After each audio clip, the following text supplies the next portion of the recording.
Greetings, humans. You have entered the Command Zone, your destination for all aspects of Elder Dragon Highlander. Enjoy your stay. Hey guys and gals, how's it going? Welcome to another episode of the Command Zone. I am Jimmy Wong with my co-host, Josh Lee Kwai. What up, what up?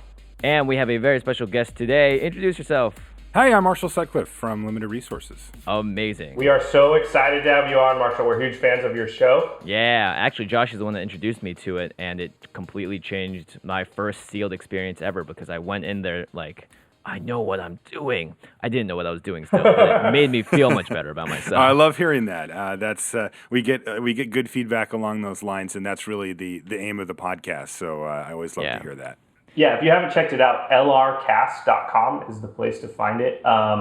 Seriously, even if it's about draft, it's about sealed, it's about the limited format, but it's so much more than that. Like any format that you play, you'll learn so much by listening to that cast. So I would definitely say check it out. And Marshall, like where else can we find you on the worldwide interwebs? The main place is on Twitter. I am Marshall_LR on there. That's the easiest, quickest way to say hi. Definitely. And you guys are awesome about getting back to people that tweet at you, which I think is really respectable because the big internet, there's a lot of stuff going on. I mean, case in point, Marshall's on the show right now, and I think it's directly because of Twitter, right? Yeah, we hang out on Twitter. I mean, I found your guys' show and started listening after you guys pinged me on there. And I feel like if somebody's going to take the time to say hi on Twitter, like I don't really feel like it's proper to ignore that, I mean, even if it's just like favoriting it and saying, hey, because sometimes people will say stuff like that doesn't really have an answer to it. It's just like, hey, I like your show. Or, you can just say, thanks. Like it's not that hard. So I think that's really important. Yeah, and the logo goes a long way, I think. So to cut to the chase, we are at PAX Prime right now. And this is actually a mobile experience because I'm recording from my hotel room at the West End. Josh, you're in LA, and Marshall, you're at home. So this is the internet is bringing us all together in more ways than one, which is pretty exciting. So we have a lot of... And also, like, that serves as an excuse for later when something's screwed up. Yeah, that's because we're not very practiced at doing this. It's called my insurance policy. I should mention, too, that you might also recognize Marshall's voice because he is on the coverage team for the Magic Pro Tour. Oh, yes, definitely. And Marshall, I'm just going to fanboy out here. You have one of the best voices. You could probably do trailer announcements at some point. Oh, thank you. I appreciate that. Yeah, Marshall, do like In a World. Just say that for me. In a world. Oh, man. I can get you some work, dude. I can get you some work. All right, I'm in. Yeah, it is funny. I've never thought of that, and but people say that on the show. It became kind of a running joke for coverage. They're like, "Oh, your voice, It was funny because before I did it, I'd never, I just don't talk to that many people or whatever. But I guess it's a thing. Well, no, I'm serious. Like, I don't think I've ever talked about it before, but I do movie trailers for a living. So, maybe we should talk after this because there's always those In a World guys. You could be one of them, I'm telling you. I want to be in a world, Josh. I'm in. All right. So, Marshall, do you want to tell us a little bit about your experience with EDH? I mean, we know you're like a super limited guru, spike guy, nuts and bolts, but, obviously we talk about EDH and Commander, and I don't know if people know that you're familiar with the format. Yeah, it's funny because I don't think that, like, if you know me and how I play Magic, I think the assumption would be that I wouldn't play Commander or I wouldn't like it. Right. And I'll admit, it took me a while to warm up to it. And I'm still, a lot of the reason why I like to listen to your guys' podcast is because you help me answer questions that I have a hard time answering, and you give me a view inside the mind of somebody who takes Commander seriously and has really kind of understands how the format works from a bigger picture perspective. Because for me, there was a few things that really enticed me about Commander when I first heard about it. Mainly the deck building part, because I just thought that was so cool that it was singleton, and it's like this daunting task, but like there's so many cool choices that you get to make. Right. And then another huge one for me, which is a little weird, it was actually the nostalgia factor, because I used to play Magic, air quotes, back in the day, and I had no clue what I was doing. I was terrible. But I liked it. As were we all. Yeah, we all were, right? But I liked it, and I knew I liked it, and I was really, quite enthralled with the game back then and building decks and stuff. And when you do that and you're younger, it kind of solidifies things in your head about maybe a time in your life or just like a feeling, right? This nostalgic feeling. Like if you find an old Transformer that you had when you were a kid and you're like, oh man, I remember when I used to, it's like that. Yeah. And I wasn't a kid when I played back in the day, but I was younger, and it still triggers that same kind of nostalgic feeling. And getting a chance to play with those cards was really fun because when you look at Magic, the way it's set up these days, you don't really get to play with a lot of the old cards because the deeper you go back into the formats, like if you get back to Legacy or even back to Vintage, the problem is the threshold for playability becomes so incredibly high that, like, I used to play with Snake Basket. Well, that's not making the cut in any, Legacy deck or whatever. And so all of a sudden, there's this space opened up where I can play these old cards, and I can play these cards that like I really liked in Limited, for example, that don't quite make the cut for a competitive constructed list, or these big cards. I can kind of get my Timmy on and play some stuff that costs 9 or 10 mana or whatever, and kind of do some big effects. So that was what originally drew it to me. It drew me to it, and after that, it was like I kind of hit a wall because I couldn't figure out how to actually play. And I don't mean like, shuffle and play, but I mean like, what do I do? Like, do I go to my local game store and find people? Right. Am I supposed to have a play group? And because my friends are like, they're just like, let's draft. Like, if we're playing, we're drafting. You hang out with like a whole bunch of like super competitive, like, pros or ex-pros or, the group you hang out with, the Brian Longs and the John Laux, I mean, they're playing competitive Magic, right? Like 100%. And I'm the same way. It's like, I mean, I've definitely, gotten a little bit of really Commander, and I'm just like, no, it's fun. Like, it's a real thing. Like, it's really cool. And, I mean, look, if given a choice between drafting and doing something that isn't drafting, I'll usually pick drafting. And that's not limited to Magic. Like, that's just in general. But to be honest, I slightly go towards that direction too because it's always a new experience. But, in the same way that Commander is great. I like Commander because it's like, I do get the really Commander. Why not you're doing something like this? But if you think about it, Commander is just like it's like a giant jigsaw puzzle with infinite solutions. Yeah, and you get to use those fun cards and try and do something goofy or tribal or whatever, and you can usually make it work. Yeah, totally. And that's the thing is that like I think it fills a particular niche. Like I've had many times, and this is where Commander's at for me now. I'm not one of those super obsessed, like I have 20 Commander decks people. I have one. I've just, I used to have 2. I have 1, and I'm just like, this is my Commander. This is my deck. This is how I roll. And I take it with me when I go to coverage events. And a lot of times during coverage, I'm sure you guys know this in the field that you're in, there's downtime, right? Where you're just like waiting and there's nothing happening. And especially in Magic where, we cover everything we can during a round, and then the stuff we're covering is done and the round isn't over yet. And, it's kind of like, well, what are we going to do? And so I'll sometimes be able to get a quick game of Commander in with some of the guys that we work with, or we'll be waiting in an airport or we'll be waiting in a hotel room for a meeting or whatever. And we can just bust out our Commander decks real quick and jam a game or two.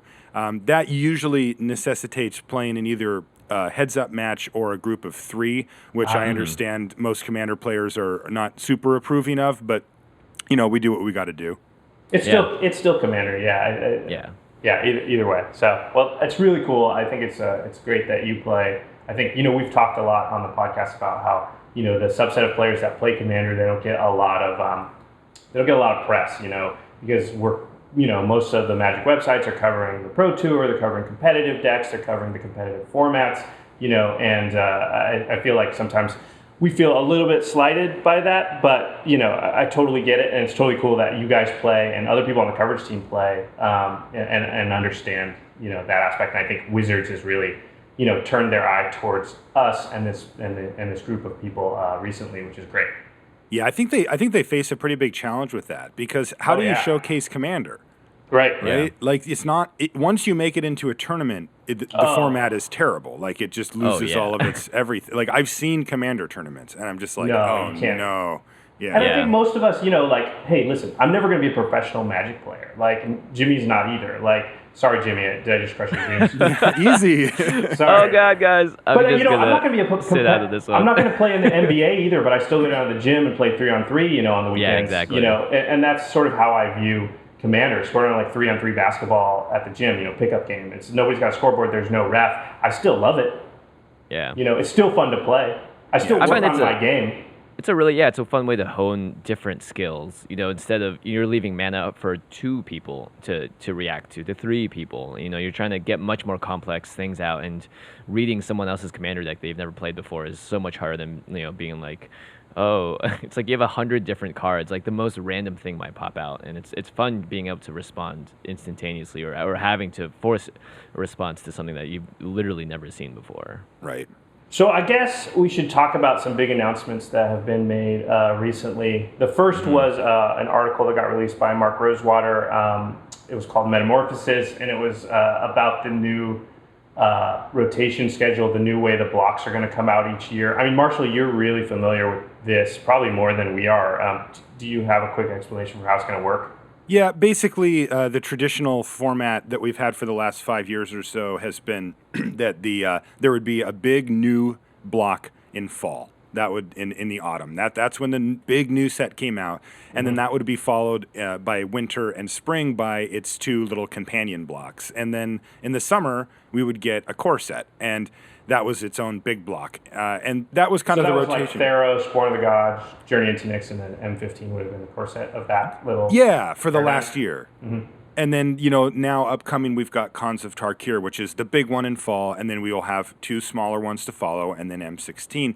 And this was sort of the pattern that we had for a long time, like I said, about the last 5 years, ever since they changed the core set. And they've decided, though, that this wasn't really serving their needs the way they wanted it to, for a couple of main reasons. The first one being that the third set, the spring set, got a little bit overlooked and was in an awkward position, which then made the second set in an awkward position. So they had to do some compromises with the middle set, and that just made everything weird.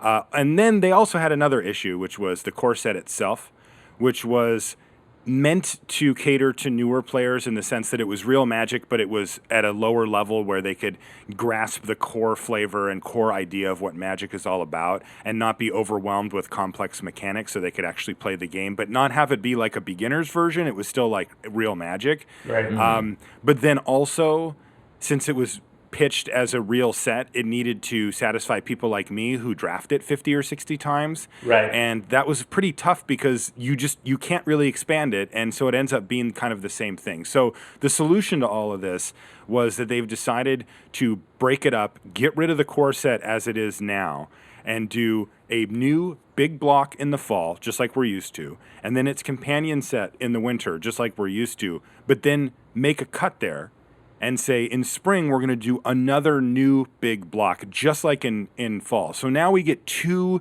exciting new spoiler seasons a year, which we only have 1, and I'm super excited for that. And then in the summer will be the companion set to the spring set, and then it loops around. The other thing they did is change when these rotate out of standard, which, considering that we're on a show about Commander and I do a show about Limited, it's probably not this most super relevant to this particular group of people, to us 3, but it is. They basically are going to have 3 of these 2-set blocks in Standard at any given time. Right, it's an 18-month rotation now, whereas the first set would have been 2 years. Yeah, and so it's going to be basically 2 full blocks a year now. That's right, 2 full blocks, big, small, is how they're going to go. Yeah, I mean, that's exciting, I think, from just the standpoint of like more variety. Yeah, I think for a flavor standpoint, it's really exciting too, because people always clamor for planes that we haven't revisited in a long time, and there's a lot of nostalgia there too. Like, oh man, I wish I knew what happened to so and so on this plane. Right. And more just big blocks every year means that we're gonna get to travel the planes a bit more, which is I think a lot of fun. Just also in terms of card variety, hopefully. Well, and certain planes come with certain mechanics, and if you've built your commander deck around a certain mechanic, then it would be nice to have that block come back just to give you some more possible playables for your commander deck. So I can see that being an upside. Yeah, exactly. I like it. I like the 2-act nature of the big small. Like I like the 3-act ones, where they would usually like set the stain, create a problem, have some type of resolution. Now It's going to be like, set the scene and create the problem, I think, and then here's what happened. I think we're just going to get this sort of 1-2 punch that probably fits the modern audience a little bit better. Yeah, exactly. And I feel like if R&D felt that, flavor-wise, like you have a nice 3x structure with 3 blocks, but if R&D felt that they had to stretch themselves too thin over 3 and would be better off making a better game over 2, then I trust those guys. I mean, they've been doing it for 20 plus years. Yeah, I trust them too. That's the thing. Ultimately, I'll always throw in my 2 cents about the decisions that R&D makes, but their track record is unbelievably good. And it's just one of those things where, like, I have my ideas, and I'm pretty knowledgeable about this stuff. I mean, I'm friends with people in R&D, so I get a chance to hear it from them. I can ask them questions directly, like, hey, when you guys made this one card, what were you thinking? And they'll tell me. Mm-hmm. So I really do have, like, a pretty good understanding of how things go. But if I don't get it, my response at this point is to say, okay, I don't understand it, but I'm going to wait because I'm going to assume that they're right. Right. Until proven otherwise. I mean, this is a company that works like a year, 2 years in the future for sets. They have to have so much foresight. I got to trust them. I think, to me, the changes are overall very positive. I have 2 sort of little laments about it. And the first one is that I really enjoyed the core sets and I really enjoyed drafting them. It doesn't have to do with EDH exactly. I didn't find them particularly any better or worse than a normal set would be. So it won't hurt the Commander EDH part of me, but the drafting part of me is a little bit sad. And then I was starting to get excited about other formats, and I was thinking about maybe jumping into Standard. And then, it's like I was already like sort of hesitant because I think something a lot of us EDH Commander casual players, one of the things we like about our format is that if I have a card, I can play it. Like, I don't have to worry about whether it's legal right now or whether it's going to be legal in 6 months from now or whatever. And I was willing to sort of ignore that part of it and jump into Standard. But now it's like, Cause of Tarkir, in my mind, I was like, okay, if I jump in now, I have 2 years with these cards. That's, from a value perspective, it's satisfactory. I can deal with that. But now it's 18 months. It's like they just took off 25% of how long I'm going to be able to use those cards in Standard. And it's like, I don't know, maybe I'll just stick with Commander. Yeah, I mean, that's what I think, like our 2 shows have in common, right? I mean, we're really on complete opposite ends of the spectrum as far as, like, you guys are dealing with, like, the most, like, the oldest cards, the singleton 100-card decks, and we're dealing with, like, 40-card decks of only the newest possible cards in this small subset. You're dealing with a massive card pool of, like, every Magic card ever almost, and, we're dealing with, like, this very small subset. But what we really have in common as far as what we're approaching is that we're trying to avoid that cycle, right? Like, as a limited player, I don't want to get caught up in that whole thing of, constantly needing to catch up on what cards are coming out and which ones I don't get to play with anymore, and managing a collection all the time. Like, these are things that I'm willing to do, and I do more than most, but I'm not happy about it, right? And also, there's this arms race thing. I've always wondered that, actually, for Commander. Maybe you guys could answer that for me. Is, one thing we get on feedback for the podcast from people that have jumped over to limited from playing some form of constructed is that they were never comfortable with how they started playing with their friends, and it was fun.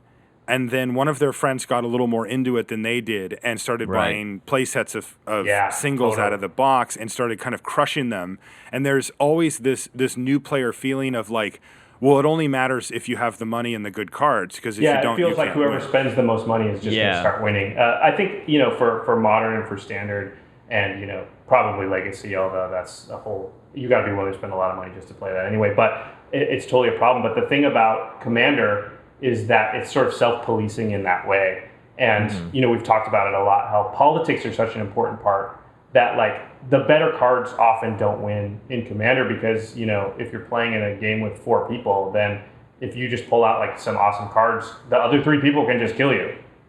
Yeah, or at least focus on you. And it's great, like, your however expensive your card may be, if someone is playing blue, they can spend a counter spell. And, it's like, if people know that's coming, it's like, it's much better. In a one-on-one format, it's like, oh, darn, well, your deck's just better. It's got, play sets of this that I don't have. It's more efficient, etc. But in a 4-player group, there is so much more variance and so much more of a chance for someone else to just be like, no, you know what? This time you don't get to do that. And it just, like, it does police itself in that way, which is nice. And the singleton nature plus 100 cards also helps a lot, I'm sure. Yeah, it's true. But, I mean, you can build Commander decks that in one-on-one would just be ridiculous. But, and I know you play a lot of one-on-one, Marshall, so I'm sorry, because the arms race is probably a lot bigger in one-on-one. Although, in one-on-one, there's less of a chance that one person's going to vastly outspend. The more people your group is, if you start having 6, 7, 8, then there's just a good chance that one person's going to go crazy, just because there's more people, right? There's a higher chance like that somebody has that gene. That gene, I think we're all afflicted by that. Well, I know Jimmy has it, and I sort of have it. I mean, I do too, but it's for cool stuff. Like, yeah, exactly. I try to make my commander deck look like visually appealing to me. Yeah, actually, we should take a side second and mention that you are a very multi-talented person. You do alters on your cards, and they all look amazing. I was browsing through your the Tumblr or the blog for it, and it was great. Well, thank you. Yeah, we're going to have to put up a link in the show notes. We'll definitely to your commander we'll talk about later. We're going to do a spotlight on Marshall's deck, which is Animar, and he did an altar on that. That's just sick. Yeah. It's awesome. So yeah, not to mention those colors are definitely going to be highlighted heavily in Khans of Tarkir, which is very exciting. I am so scared to even touch my cards because I'm the horriblest, worst artist ever, and I just would it's like an expensive card or even moderately expensive. Like, I think I just have to rip it up after I was done, so I just don't touch them. There's a whole Tumblr and blogs devoted to bad alters of Magic cards. So if you want to see the true worst alters, I could be an all-star on that page. Yeah, I've seen some of those. There's some really good ones. All right, well, maybe we'll have to link that in the show notes too, just to point counterpoint your awesome stuff, Marshall. Well, also some other awesome announcements came out last night. I mean, Marshall, you were at the party at PAX where they were announcing a lot of things about Khans of Tarkir, and I'm sure every Commander EDH player is really excited because fetch lands, the allied fetch lands from Onslaught are coming back. Yes. How did the room react when that was announced last night, Marshall? They screamed. Like, in joy. They really did. It was a huge reaction. I mean, the place was pretty rowdy by that time. The drinks had been flowing, and it was getting a little later in the night. It was, 10:30-ish or something like that. And when they put up the picture on the screen, there was like this half second of like, wait a minute. And then, because it's new artwork, it was a flooded strand that they put up first. And, and people are like, and then it was like, yeah! And, people were, like arms in the air, just cheering. And they cycled through all of the fetches that they're going to be putting into cons. And the reaction was monumental. I was like, wow. Like, people are super excited for these. I am super excited. I mean, I was cheering by myself when I read it. I think actually it was over your Twitter, Marshall, where I first saw it. So, I was stoked. I am stoked. I was all over it. For good reason. Yeah, I think it's a really smart move by the development team too, because choosing when and not to reprint stuff must be such a headache to figure out when's the perfect time to do this. But I think it's great with the new announcement too of the switching in standard. I think it will help a lot of people either go into standard if they're thinking about it, or at least have or standard and modern because they're both played in both. And it's nice, just like. Good job, Wizards. You obviously made the right choice because an entire room of people screamed in joy. Yeah, they're going to blow it out of the water with this set, too. I mean, they're going to sell so much of this thing. Yeah, it looks sick. And it's super relevant for Commander EDH because, well, for one thing, I think all good Commander players know, like, the land base, it's something that gets ignored at your peril. And, it can really make your deck exponentially better. And then also, in our format, we can play Underground Sea. We can play Badlands. We can play, and the fetches will go get those, right? Oh, yeah, totally. So, I mean, it's huge for us. Like, it's huge for the Commander decks. Like, and those were expensive cards. Like, the fetches were very like hard to get. Expensive, hard to get a hold of. It was just hard to justify getting those for your Commander deck if you didn't already just happen to have them from when you played. So, man, it's... Plus, the inner Timmy in me is like, I would much rather buy a sweet creature that costs 9 mana cost. Yeah, exactly. Land. Yeah, exactly. So it's just great. It's going to be great for all the Commander EDH players. You're going to want multiples of all these fetches for your different decks, but it's really going to help your mana base, which is going to help your deck get a lot better. Yeah, definitely. And then we don't want to go through every card that was spoiled, but I think we need to talk about Sarkhan, right? Oh, yeah. This card is great. I'm really a huge fan of what they did with this Planeswalker because, guys, Sarkhan, he gets to be a dragon. He did it. He did it. Wait, Sarkin and dragons, is there a connection there? I have no idea. Nobody's ever talked about that before. Oh, it's That was lore. sarcasm for the sarcastically impaired. That was sarcasm. Oh no. Let me read out Sarkin the Dragon Speaker anyway for those that don't know. He's a planeswalker, comes in with 4 loyalty points for 3 and 2 red, so 5 total. And his +1 is until end of turn, Sarkin the Dragon Speaker becomes a legendary 4/4 red dragon creature with flying, indestructible, and haste. And he does not lose loyalty when he's not a planeswalker, which is words we've never seen on a planeswalker. His -3 is Sarkin the Dragon Speaker does 4 damage to target creature, and his -6, which is only 2 away from his loyalty, so it doesn't seem like it's too hard to get to, is you get an emblem with at the beginning of your draw step, draw 2 additional cards, and at the beginning of your end step, discard your hand. Interesting. Definitely, I think a later game play when you are going to be able to draw and play those 3 cards, hopefully. Or a lot of decks that want cards in their yard, so it would be awesome in those decks because you just if you can't play it, you're dumping it in your yard, and if you've got dredge or some other graveyard recursion, it could be that could just be as good as being in your hand. So you're just continuously dumping lots of stuff in there. Yeah, could be definitely. Great. Yeah, and for Commander, I think this is great just because you're always trying to draw more cards, and anytime you can draw more cards than your opponent in Commander, especially, you're way ahead. This card seems sweet. Yeah. Well, it's going to be sweet and limited, I'll tell you that. Oh my Yes, gosh. yes, it will. I mean, a 4/4 flying haste indestructible for 5 isn't bad. No. Yeah, not even close to which is that. what you get because you can do that the turn you play him and just attack for 4. Yeah. For free. Yeah. Or just bolt someone for 4, which is pretty solid. So he's got durability, I'll say that much. Pretty cool card. A lot of other cool cards were spoiled. Again, you can find those. We're not going to talk about all of them, but some really a lot cool of stuff. the big legendary creatures, especially, and I think the leaders of the clans are definitely going to be a lot of new Commander decks will be popping up around that for sure. Yeah, especially since there's going to be at least one legendary leader from each clan, so that's at least 5 potential new Commander decks. I guess we could talk about. There was one Narset. Enlightened Master was spoiled. She is Jeskai, which is blue, red, white, and 3, so 6 total. She's a 3/2 human monk, first strike, and hexproof. And she basically does the same thing that Jaleva does, which we talked about a few episodes back, which is whenever Narset Enlightened Master attacks, exile the top 4 cards of your library. Until end of turn, you may cast non-creature cards exiled with Narset this turn without paying their mana costs. So it's not the exact same as Jaleva, it's just similar. I'd argue that she's actually better than Jaleva because if Jaleva gets taken out or blinked, the cards that you exile when you cast her just never come back. In this case, you get to at least know that the top 4 cards are going to be the ones that you can play, and you don't need to worry too much about your person getting disappeared and not being able to use it. Oh, just because she's hexproof?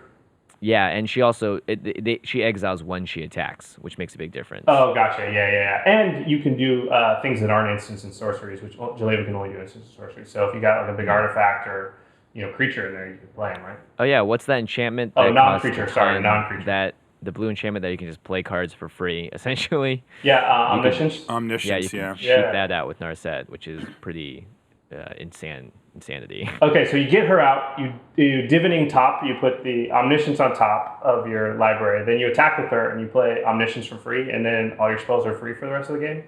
Yeah, you kind of just win at that point, I think. I want to do that. That sounds good. Yeah, sign me up for that. Wherever the list is, put me on it.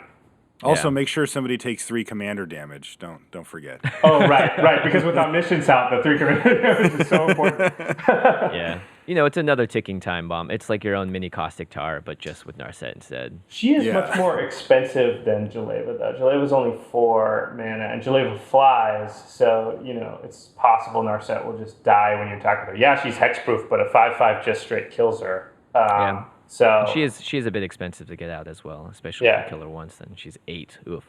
Yeah. Well, I mean, yeah, true. This argument sort of moves into our main topic, I suppose, which this week we want to talk about card evaluation, which is it's a big topic. I know, Marshall, you guys really recently covered a form of card evaluation with the lens of limited on your show, and I don't know. Do you want to just kind of talk about what card evaluation is from a basic level?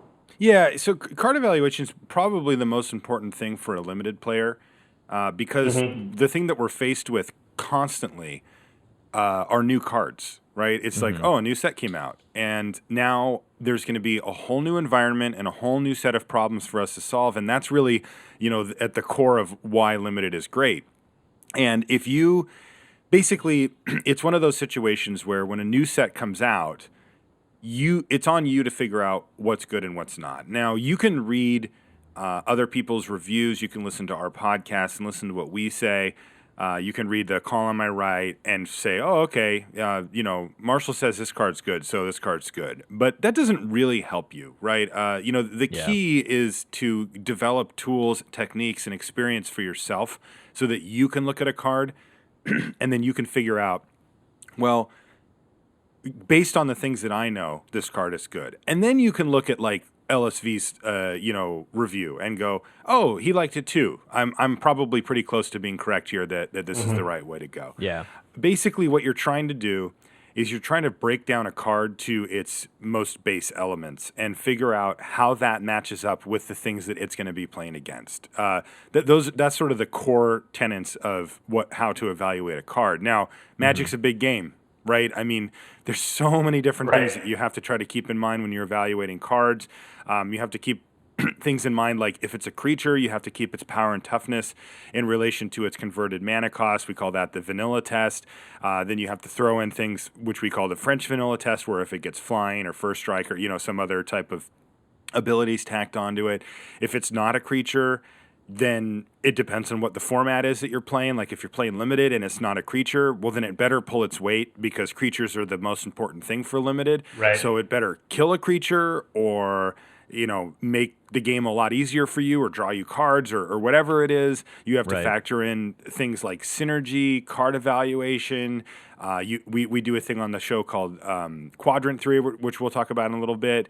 And there's a million different tools that we've developed and we continue to help people evaluate it for Limited.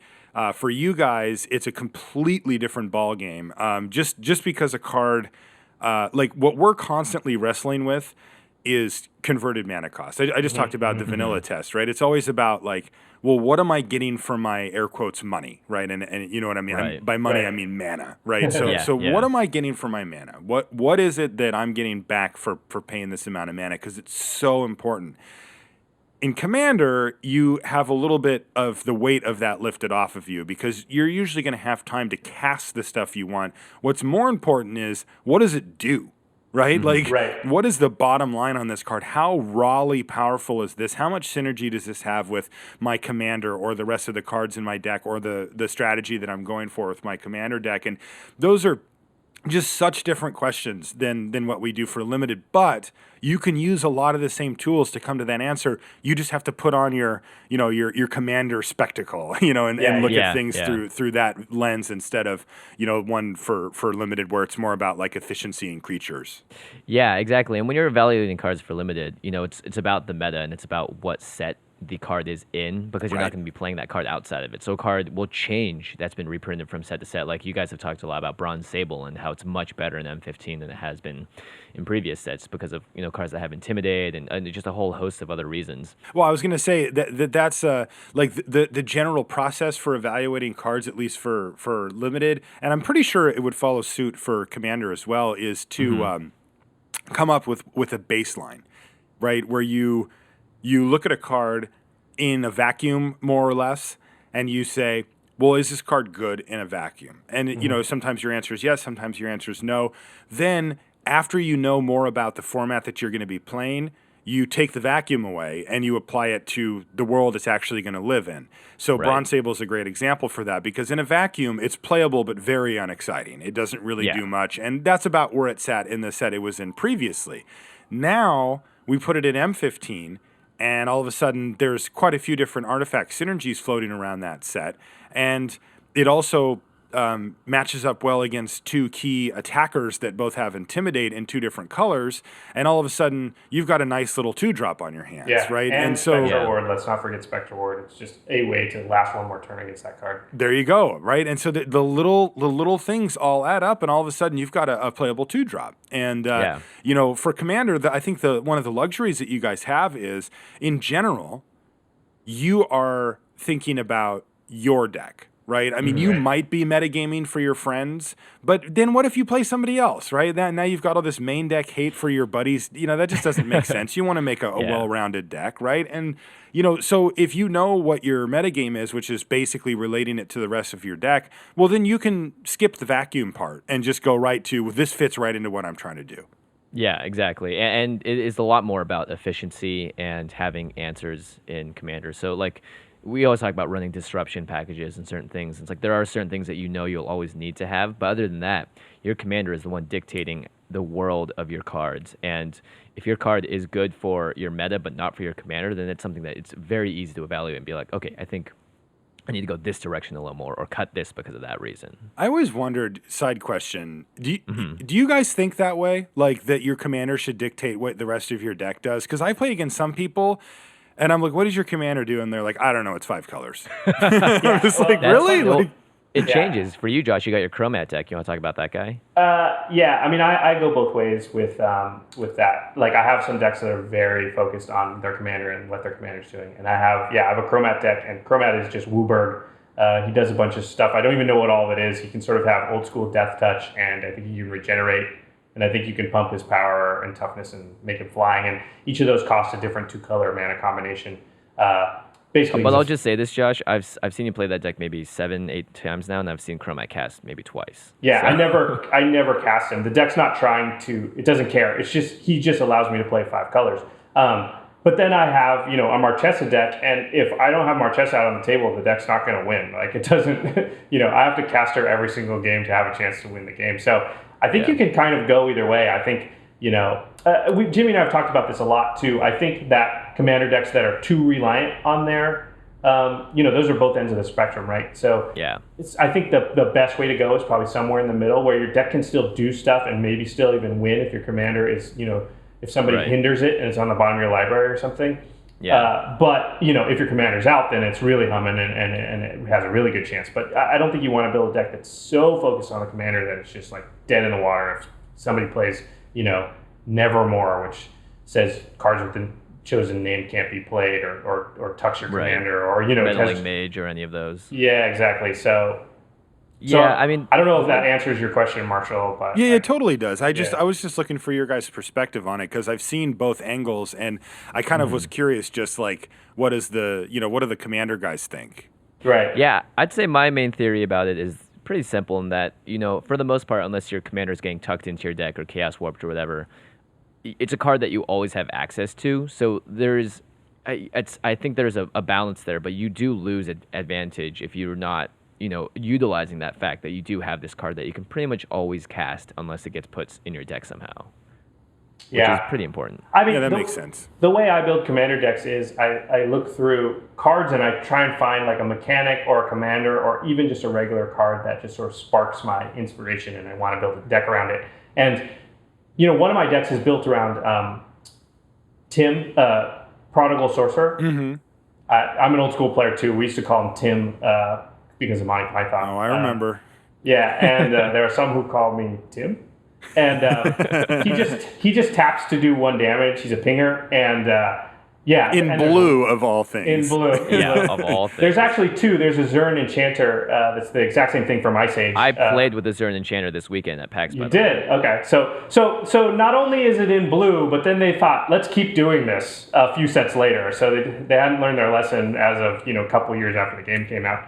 And anyway, so I wanted to build a deck around that idea about tapping Tim, and I just thought it'd be funny to try and win the game through pingers. So I didn't care what my commander was as long as it let me play the colors that allowed me to play the various different pingers.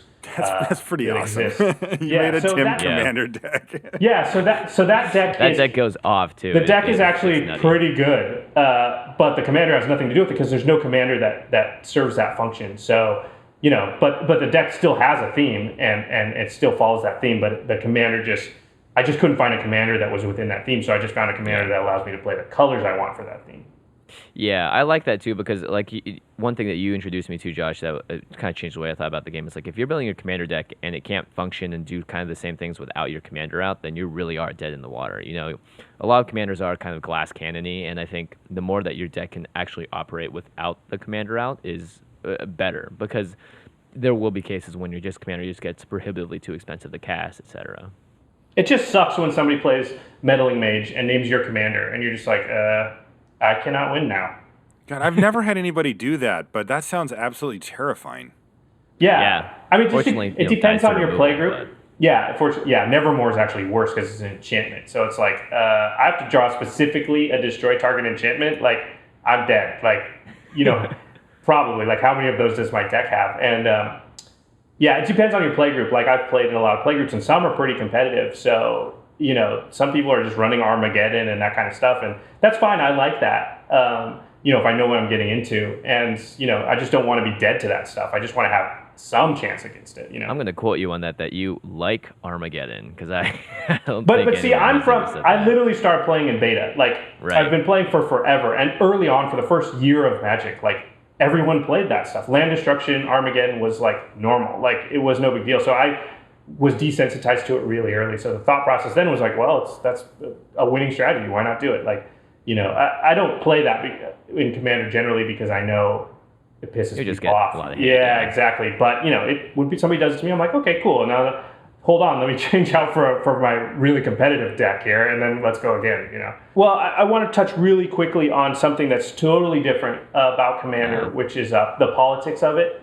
So normally in every other format, like all the stuff Marshall said is really important, and it still is in Commander, but we have an additional category, and that's the politics. That's the reaction that it will elicit from your opponents. Yeah. Because in every other format, your opponent's already trying to kill you. Like, they're already if they can, they're doing damage to you. If they have profitable attacks, they're attacking you. Their number one goal at all times is to kill you. But in Commander, you might be third on that list because the guy to your right might be number one on that list. They might be attacking somebody else. So you have to look at cards through this lens of like, not only how efficient are they, how good are they, for my deck, all this other stuff, but you have to also say like, how much are they going to paint a target on me immediately when I play them? Right. And I think Wizards did a great job essentially exemplifying this in Conspiracy with Dethrone. Because life totals count in, a 20 life game. But in general, it's kind of king of the hill when you play Commander. And whoever is standing at the top of the hill and how aggressively and how big their ego is at the top of the hill affects a lot more of the game than you would expect. Because in a one-on-one game, obviously, you're just trying to win. And you only have one opponent in front of you. But it's such an easier way to paint a target on yourself. It's always weird. I don't even play... I play 0 Planeswalkers in my Commander deck. And I like Planeswalkers a lot. But I don't play them because every time I do, I just felt like everybody just killed me. Yeah, they're so like almost outside of normal Magic that like they're so scary, and you'll never ultimate a Planeswalker in Commander because everyone, as you get close, like all the other players in the game will start coming after you. So you almost don't want to get too near to ultimating the Planeswalker because that's going to cause everybody to attack you. But if you're not doing that, like why is the Planeswalker on the table? Right. And I always felt that was a weird incentive. Like, I want to play the cards that I find exciting or cool. And, I don't mind if they kill them.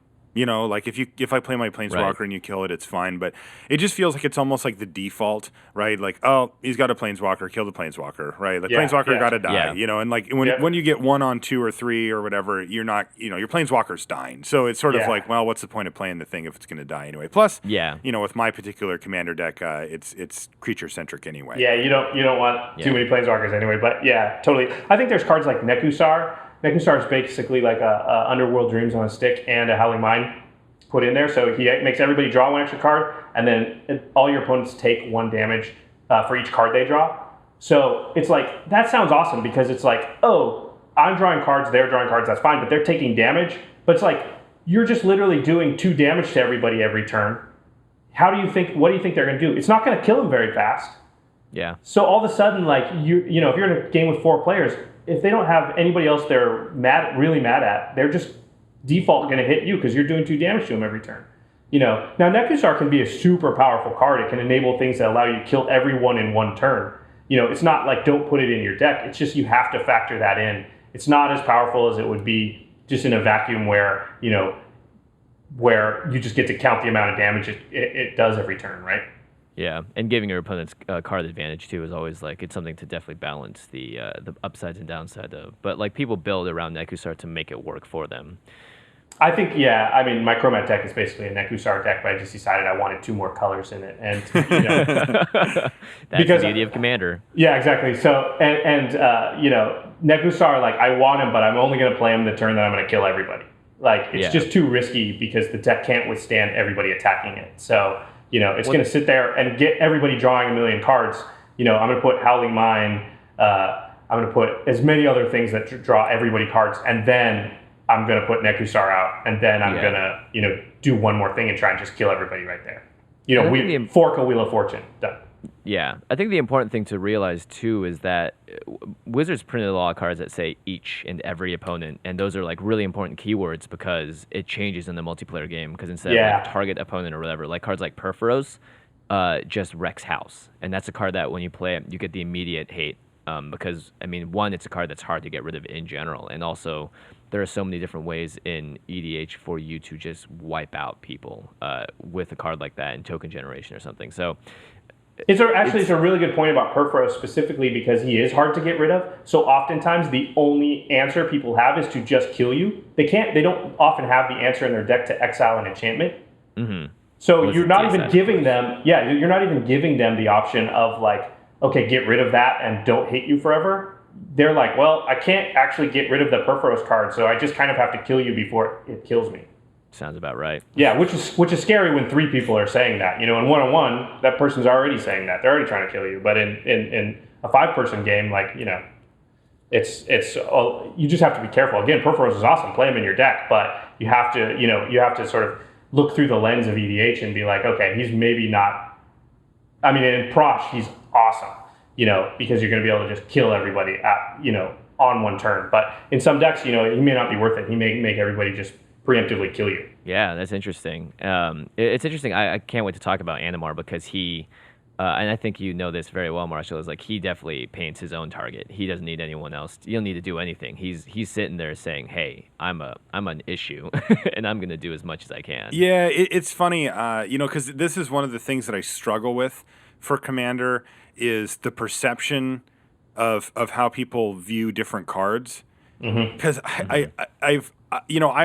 when I play Commander, I have to tone down my normal Magic self, right? Because I'm very I'm spiky as they get. Like I like destroying people, like no mercy. Like I want to see you just like mulligan to 5 while I curve out. I just like I'm that guy. And so in Commander, that is just not the point of why I play Commander, and I don't want to see those things. I want to see what your deck can do. I want to see you do some cool stuff that I've never seen before. I want to see some alternate art Japanese foil friggin' card I've never seen before. I want to see some neat stuff, right? And so when I play, it's the same thing. Now, I like the option to win. I like being able to win, but I don't prioritize it the same way I do because if I do, then I'm that guy. And being that guy at the Commander table is no fun for anybody. So I've been able to sort of, being able to switch personalities with that. But the thing that's been hard for me is figuring out like what people think is okay to do and what people think is crappy to do, and it's a moving target. Yeah, it's just lame because like sometimes I'm Animar, they're like, okay, cool, whatever, right? And I play Animar and they're like, all right.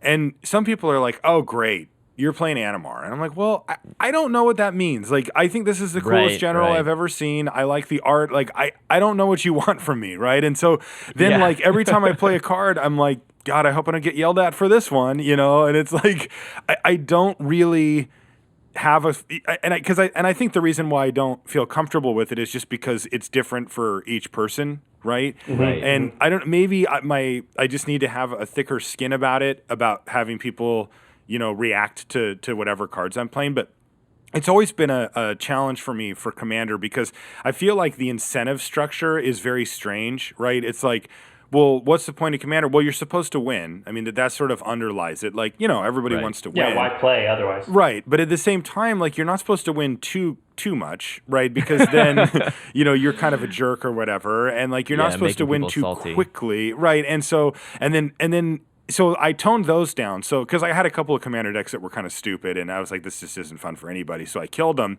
But then it's like, now if I win or whether I do or don't, it's like, well, you're not supposed to win in that way, right? It's like, well, come on now. Like, what am I supposed to do? I think what you've done at the beginning is sort of you found your own spot within your own head where you thought it was fun and fair, and that's all you can do, man. You can't, we haven't talked about this too much on the show, and maybe this is a whole topic, but it's an excellent topic. Yeah, but I mean, like I said, I'm fine with Armageddon. I'm fine with whatever anybody's doing. I don't get mad about it. Like, I've played a lot of Magic, and none of that stuff makes me mad. But it does make other people mad, and I get it. So I don't really play Armageddon for that reason. I have it in one deck, and I don't. That wiping all lands, I understand that's no fun for everybody. But other than that, like anything else that, at least in my mind, is fine, then I'm going to have to go with that, because you can't just continue to change your philosophy based on everybody else all the time. You just can't do it. Yeah. I finally settled on where I'm at with it, and where I ended up landing was my deck is a combination of powerful spells, but also of spells that I just happen to really like and think are fun and think are cool. Like and they're bad. I mean, I play some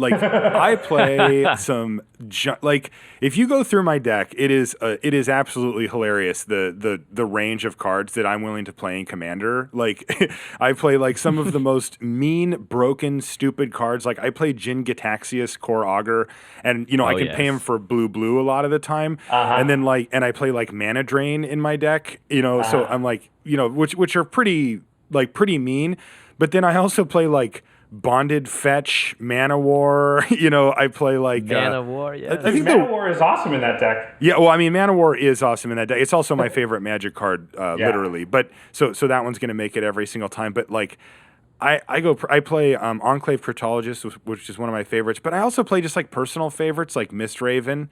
Like that card's not that great in Commander, but I just happen to really like it a lot. And why not? Yeah, and I feel like whatever. Like it's a card that makes me happy. I mean, I go pretty deep into the well here too, boys. I play Chronometon in my Commander deck. Oh goodness, yes. And he doesn't do a whole heck of a lot at all. He doesn't synergize, but sometimes he's. Well, he does. He's free. Yeah, that's the. Gets a counter on Animar. Well, there's this thing. Our friend Alex Kessler has talked about it when he was on, and it's called the 70% good theory. And there's this sort of theory out there about Commander, which is you make your deck fully, and then you take out 30% of the good stuff, and you put in 30% more dirty stuff. And it's actually not to necessarily answer the point of like, is your deck fun or not? It's actually to make it more have a chance of winning in multiplayer, because it sort of makes your deck less scary to everybody, and that actually in the long run gives you more chance to win in the long run. You might win. That's the thing I love about Commander. You can build a really mean deck and you might win a couple times, but if you play in the same circles, around the kitchen table, which a lot of us do, then you're going to win the first 2 sessions, and then you may never win again. With that deck. Because you just got to target. So mean. Yeah, exactly. So that's a choice you can make. If you want to win those first 2 and you don't care about all the rest, go for it. But I'd rather have a chance to win every night. So sometimes, Alex's theory of 70% good gives you the chance to win every night. Yeah, that's funny. I always try to balance that with the politics stuff that you were talking about a little bit earlier, because that's a part that I was really glad you guys chose to do that as one of your early topics for this podcast, because I am just lost. Like, I don't understand what I'm supposed to be doing. I see through all of the cheap ploys that people are like, I see them play like their 6th land and they look at their whole hand and they're like, go. And I'm just like, you're just sandbagging. Like, you're just trying to not be like, I'm attacking you. Like, I don't care. Like, I play poker for a living. I'm like, I can see through this crap, and I'm gonna kill you. Like, you better start playing stuff, because I'm going to kill you. I know you have spells in your hand that you can cast, and all of these things. But what happened those games, Marshall? Did you and the other player that you attacked, did either of you win? No way. I see. The thing is, that's the problem. But see, it's awesome though, because since I've been able to take that pressure off of myself to win, I am perfectly willing to throw away my game to ruin somebody else's if I think they're being stupid or whatever. Like, I will be just the fun police, or not fun police, but I'll be the fairness police at the table if I have to. Yeah, that's funny. It's beautiful too because I mean, in general, like, come on, guys, we're not winning every Magic game we play, and that's something that has been ironed into my head after playing in a couple of the tournaments this weekend, and it's just something you have to live with. But Commander gives you the option, like you just said, Marshall, to actually make a huge difference in who does get to win because you do get to choose. You get to essentially put your influence on the table, and in the speech and debate, you're a major contributor, even if you don't come out on top. Yeah, we played a thing at Wizards. We played not Commander. We played Conspiracy a few weeks ago. Just a bunch of the coverage guys got together. We had an extra box, one of us did, and decided to draft Conspiracy. And it was really, actually, by the way, your set review was really sweet for that. And it was super interesting coming in after having listened to a set review and not done it myself. It was really nice. But anyway, and I went in and we drafted it and one of the guys was like, who should I attack? And I'm like, don't attack me. And he's just like, I'll attack you. And I'm like, you're dead. I'm like, I'm going to kill you. Like, that's it. We're done. And he's just like, he just shrugs like, whatever. But he didn't know I was serious. I'm just like, attack you. And then like he blocks and he's just like, okay, fine. I go to 10 and I just like tap all 6 mana. I'm just like double Brimstone follow you. I'm like, you're dead. Oh, perfect. He's like, I'm never playing with you again. I'm like, good. And he laughed. Like, we're all having fun. But I'm like, this is for what I feel. What I feel like I'm looking for. So when I sit down to play against in a match of regular Magic, I know exactly what my goals and incentives are. And in a game of Commander, I kind of what I try to do is or any multiplayer game, I should say, is I try to figure them out as I go.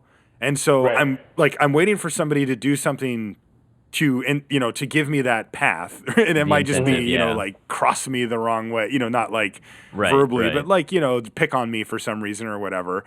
And I'll just be like, all right, well, I got my mission acquired, kill that guy. Target acquired, yeah. Yeah. And I'll tell them, like, I don't beat around the bush. I'm just like, if you attack me, I will do literally everything in my power beyond the point of reason to kill you. So, I do that as well, and they call it Warpath, Jimmy, and it's very fun and effective. And it's funny because when you do that, I don't know if you found this, but sometimes if it's more than 3 people just won't target you because they're like, cool, let them have it out. Yeah, that's their thing. That is funny. Which is great. Oh yeah, I love that. I I want Marshall to be attacking somebody else in the game, and so that I can sit there and just lay on the sidelines, and whoever's limping away after that battle, I'll just finish him off. Yeah, because that's easy. And I've done the same thing with because one of the things I have in my deck is I do have a couple of infinite combos in there. I don't work towards them. I've actually taken I believe all of the tutors now out of my deck. Oh wow! Yeah, I just found that was too easy. You know what I mean? Like you pick up like a worldly tutor and you've got half of your combo and you're just like, well, like if I just do this here, why am I like? What's the point of this? Like I just win the game on the spot. This is dumb. That's not like nobody wants that. I don't even want that. Like I'm relaxing with my friends. I want to have a little more time to hang. So I took all of those out, but I do have the ability to combo off if necessary. And so, like, I think that's a really important thing about Commander is that you have a way to end the game when the game needs to be ended. Yes, yeah, because those ones that go on forever really leave a bad taste where you're just like, God, that was... it's not that I didn't enjoy myself, but when a game of Magic goes an hour longer than it should have, like it isn't fun anymore. That is where somebody's just like, somebody kill everybody, please. It's one of those things. Yeah. It's like, can you kill everybody? How about you? Can you kill everybody? How about you? I won't counter it. Can you kill everybody? Yeah. Get on to the next thing, man. Yeah. Let's shuffle up and play again. That's like, it's more important to me to just get going again than just to sit here and, just sort of parody. Exactly. And speaking of parody, I guess we can just delve a little bit into quadrant theory, which is completely changed the way I view cards. And it's something that your co-host, Brian Wong, I'm guessing a longtime descendant from the same tribe as me somehow, I bet. Oh, yeah, 2 Wongs. Yeah, and it definitely makes it right. So quadrant theory is something that was introduced on limited resources, and there's I don't know what the episode number is, but if you guys go and subscribe to the RSS feed, you'll see it. It was pretty recent. It's essentially a very basic theory, and that there are 4 stages of the game, and to evaluate a card, you can put them into these 4 quadrants and see how good they are and how effective they are, or how not effective they are in each, and essentially be able to value a card from that. And a quick example, a card like Elvish Mystic that you can tap for a green mana that costs 1 is one of the best things to have in your opening hand, and one of the worst things to have in a hand on turn 10. Marshall, do you want to talk about the 4 stages of the game that you guys talk about? Yeah, so this is something that that Brian Wong came up with, and we've sort of developed on LR as he's been there, and it was just a really clarifying sort of way to look at how to evaluate a card in the lens of when it's good, as opposed to like how good is it and all of those type of things. So once you've sort of put your baseline evaluation on a card, you want to picture the card in 4 different stages of the game. And the basics of this are developing. So that's the initial stages of the game, if you will. I think that for limited, we usually consider that roughly up till turn 5, let's say, where, you know, there's going to be some games where you hit every land drop up until turn 5. Maybe you're on 4 lands on turn 5, but somewhere right in that range. But you're still establishing your board state and establishing how this game is going to go. Are you the aggressor? Is your opponent the aggressor? Are things at a standoff? Like, where are we just playing lands and saying go, and everybody's got plenty of cards to work with?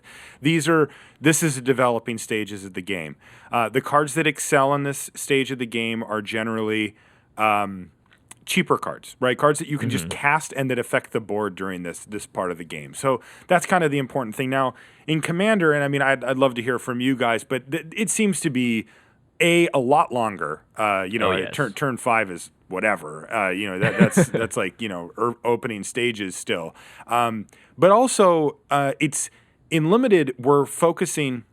And the entire quadrant theory is completely based around board state, because almost every game you win in limited is going to be because of your board state. And I mean, like, really almost every one. Like, you're going to attack with creatures to win almost every single game of limited that you play, or maybe, creatures will have a huge part in the victory, as opposed to, a combo deck where you just don't really care what your opponent's doing and don't care what they're playing. So there's that. But in Commander, there's so many different ways that you can approach a game of Magic that, it's not just about building out creatures and attacking with them. I mean, they get swept away so often and all that. So that's interesting. The next stage is parity. And this is where the game has been developed and you find yourself in a scenario where neither you nor your opponent has consistent good way to advance their game plan.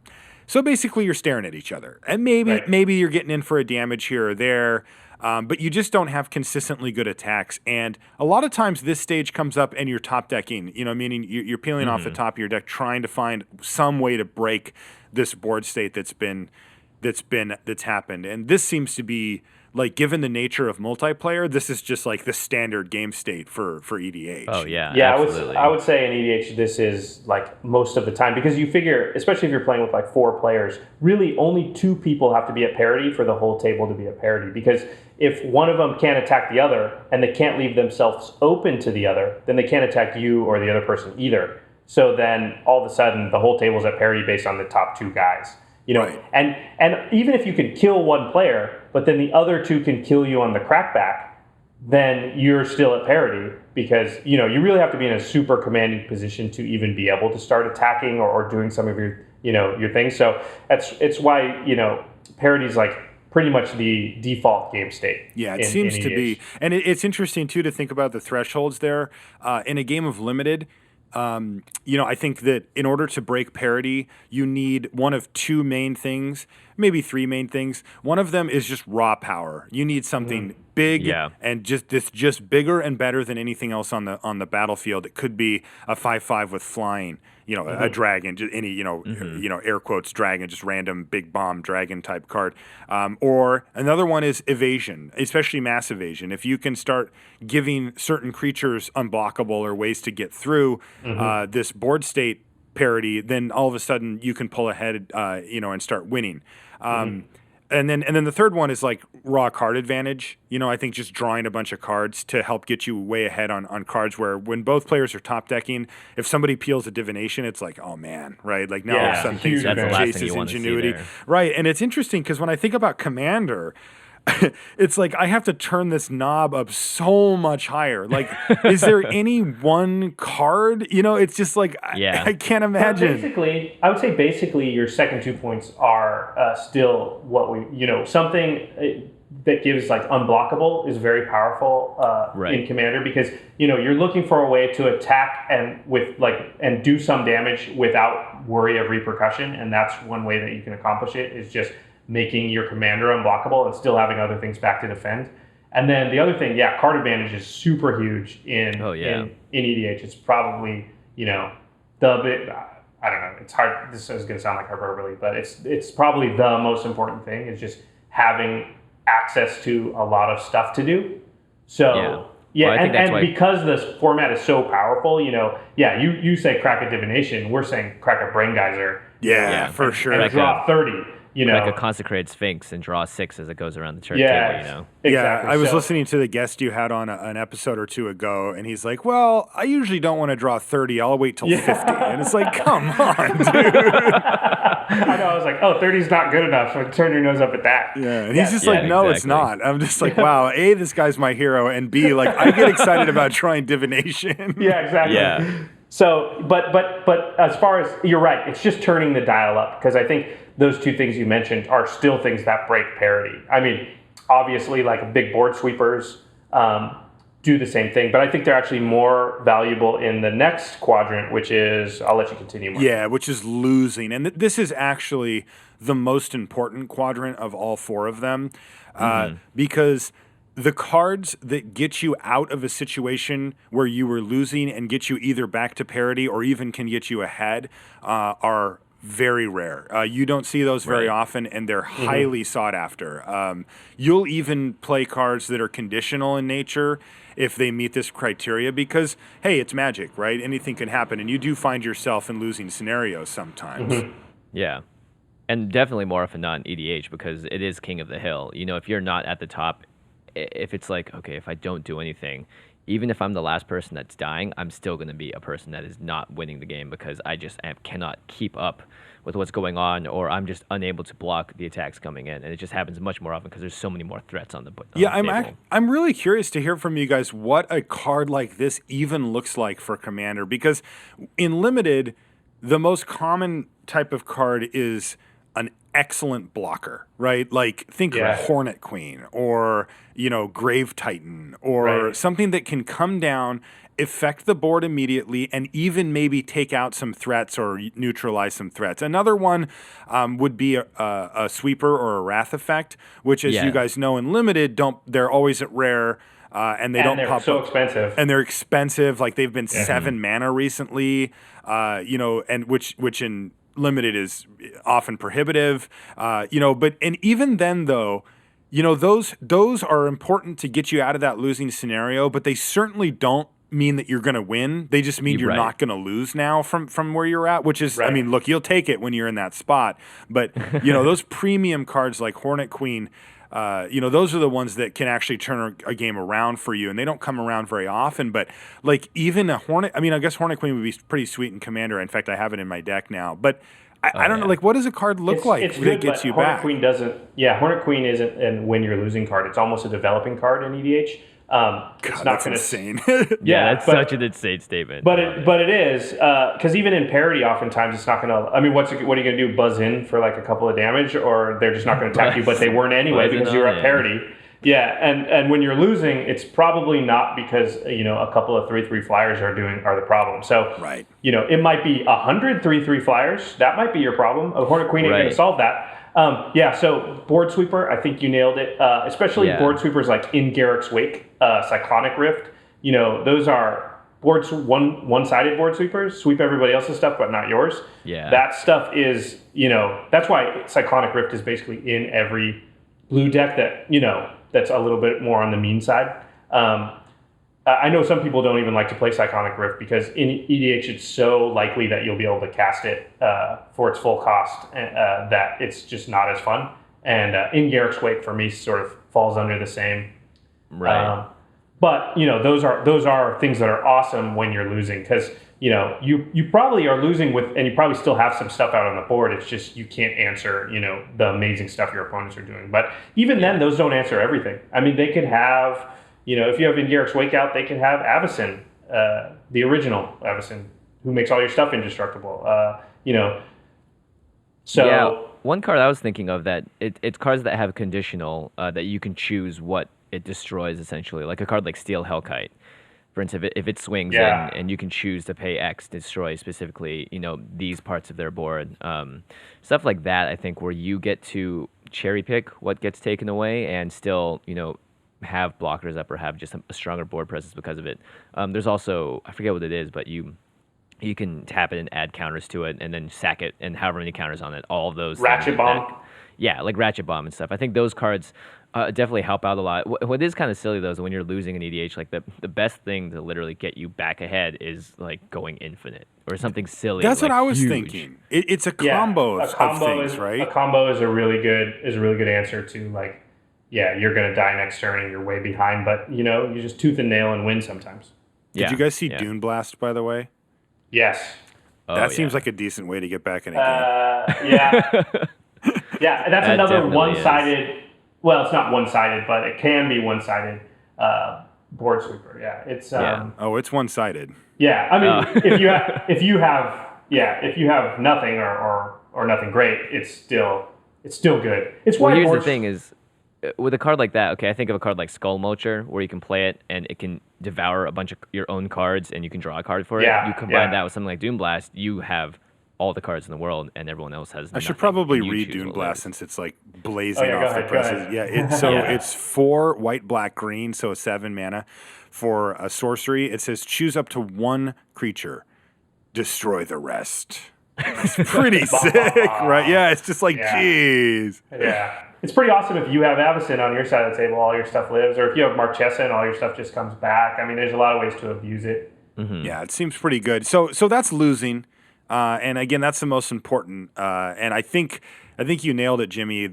My gut tells me that for Commander, it's more of a multiple spells during one turn scenario, at least to get you from losing to winning, or at least back to parity.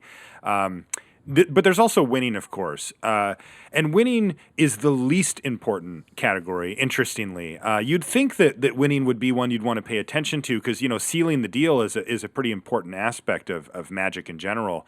You want to make sure your opponent gets as few draw steps as possible when you're in a winning position. But the fact is, and I think this is true for Commander in some ways as well, when you're ahead already, basically all your spells look similar. They're all good, right? They all help you do something. Now, I do see some differences in Commander versus something like Limited, where in Limited, most of your spells are similar in the sense that they're either a creature or they kill a creature, they make your creatures better, or they do something positive like draw you cards or whatever. And in Commander, you've got a wider range of things, like you have mana ramp spells in most colors. You've got, from artifacts or from green cards that let you get lands out of your library or whatever. There's a million different things, and most people play some form of that. And then you've got card draw, and you've got tricky, weird stuff like that just doesn't fit any category that you'd ever really play in Limited, like Cloudstone Curio or what's that mirror closet of mirrors or whatever that card's called. It's one of those things where like what category do those go in? Value, I guess. I don't know, but developing. But when you're winning in Limited, most of the time it's like, oh, another creature. It's like basically any non-land spell is what you want to have.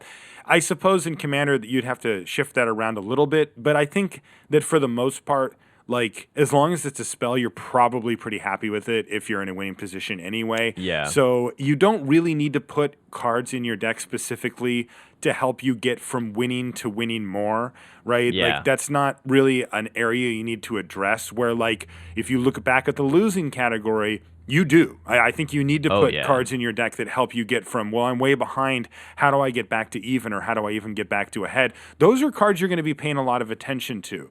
But cards that really fit the bill specifically when you're in a winning scenario are ones that you can largely ignore. Yeah. I think in EDH it's a little different, though. I'm going to disagree a teeny bit because in EDH, you'll normally, if you watch the flow of a multiplayer game, and I think this applies more to like 4-player or more games, maybe a little bit 3-player games, definitely not one-on-one. But if you're in a 4-player game or a 5-player game or a 6-player game, then you'll notice a flow of the game, and the way that it'll work is somebody will be ahead at some point, the first person that's ahead, and they won't win. I can almost guarantee you that in a I see that all the game or time. more. Yes. So in a one-on-one match, in a limited match, in a game of standard, the person who gets off and is ahead is probably, percentage-wise going to win more often, than the other person. Now, depending, there's control decks, there's aggro decks, there's all kinds of things. So I'm not going to make it like the percentages are huge, but I would say that, the person on turn 6 that's ahead is probably going to win the game, right? In most other one-on-one formats. But in EDH, as long as you're defining ahead by being by looking ahead at the on board board. state, Yes, they will win. Yes. Yes, exactly. But in EDH, you can look at the board on turn 8, turn 9, and be like, that guy's board state is way ahead. That guy ain't going to win, most of the time. They're Right. because they're sitting on the throne, and they're going to be the first one pulled off of. So I think in EDH, the when you're winning quadrant is actually more important than you might think. Interesting. Because cards like we said, cards like Wrath of God, they get you out of your losing. But if you top deck that when you're winning, it doesn't do anything for you. And you need to sew up the game because there's so many infinite combos out there. There's so many ways for them to drastically swing the board state, Cyclonic Rift, all that stuff we just talked about. Get a Kiki Jiki out, boom, sometimes you're just dead. That in EDH, like you need win cons, and you need the win cons to be kind of immediate. That's why cards like Insurrection that just take everybody's stuff, you get it for one turn, and a lot of times you can just kill everybody with it. Those are awesome cards in EDH. They're win more cards in a one, sometimes. But in EDH, like you need stuff. You can't just afford to take you're ahead on board. You can't afford to take the next 3 turns just top decking stuff that doesn't win you the game because you can't stay on top of that hill for very long. That's interesting, especially given, like, I can certainly imagine a scenario where you're in a dominating board position, but you can't win that turn, and you pass the turn, and by the time it comes back to you, you are no longer in a dominating board position. Right. Exactly. Happens all the time. Yeah, that's interesting. When you're winning, you need to get into a winning position, or you need to be able to accelerate into one, and then you need to be able to lock it down.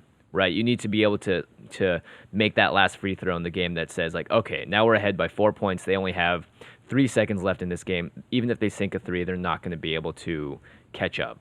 Right? Yeah, you need the old nails in the coffin. Right. Right. Yeah, you need those. You need those in ADH more than in the other formats, I think. So, do you pick cards specifically for that? Yeah, I think you need what we call win condition cards. You need stuff that feels maybe like it's a little bit win more under normal circumstances. But it just slams the door. And that's why tutors are so powerful in EDH because it's a huge singleton format. And when you need the win more card, you need it now. So you need to be able to go get it sometimes.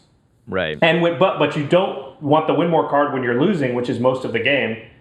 Just percentage wise, there's 5 people in a game. Like you're not going to be ahead very often.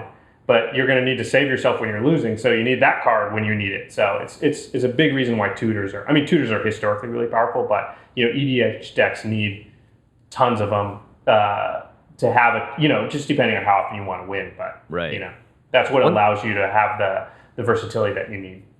One card that I think really fits actually into all these categories that it is a bit innocuous and it doesn't work 100% of the time. But then again, nothing really works 100% of the time in Commander. Is a card like Fate Spinner, who's the human wizard from Mirrodin that forces everyone at the beginning of their upkeep to skip either their draw step, main phase, or combat.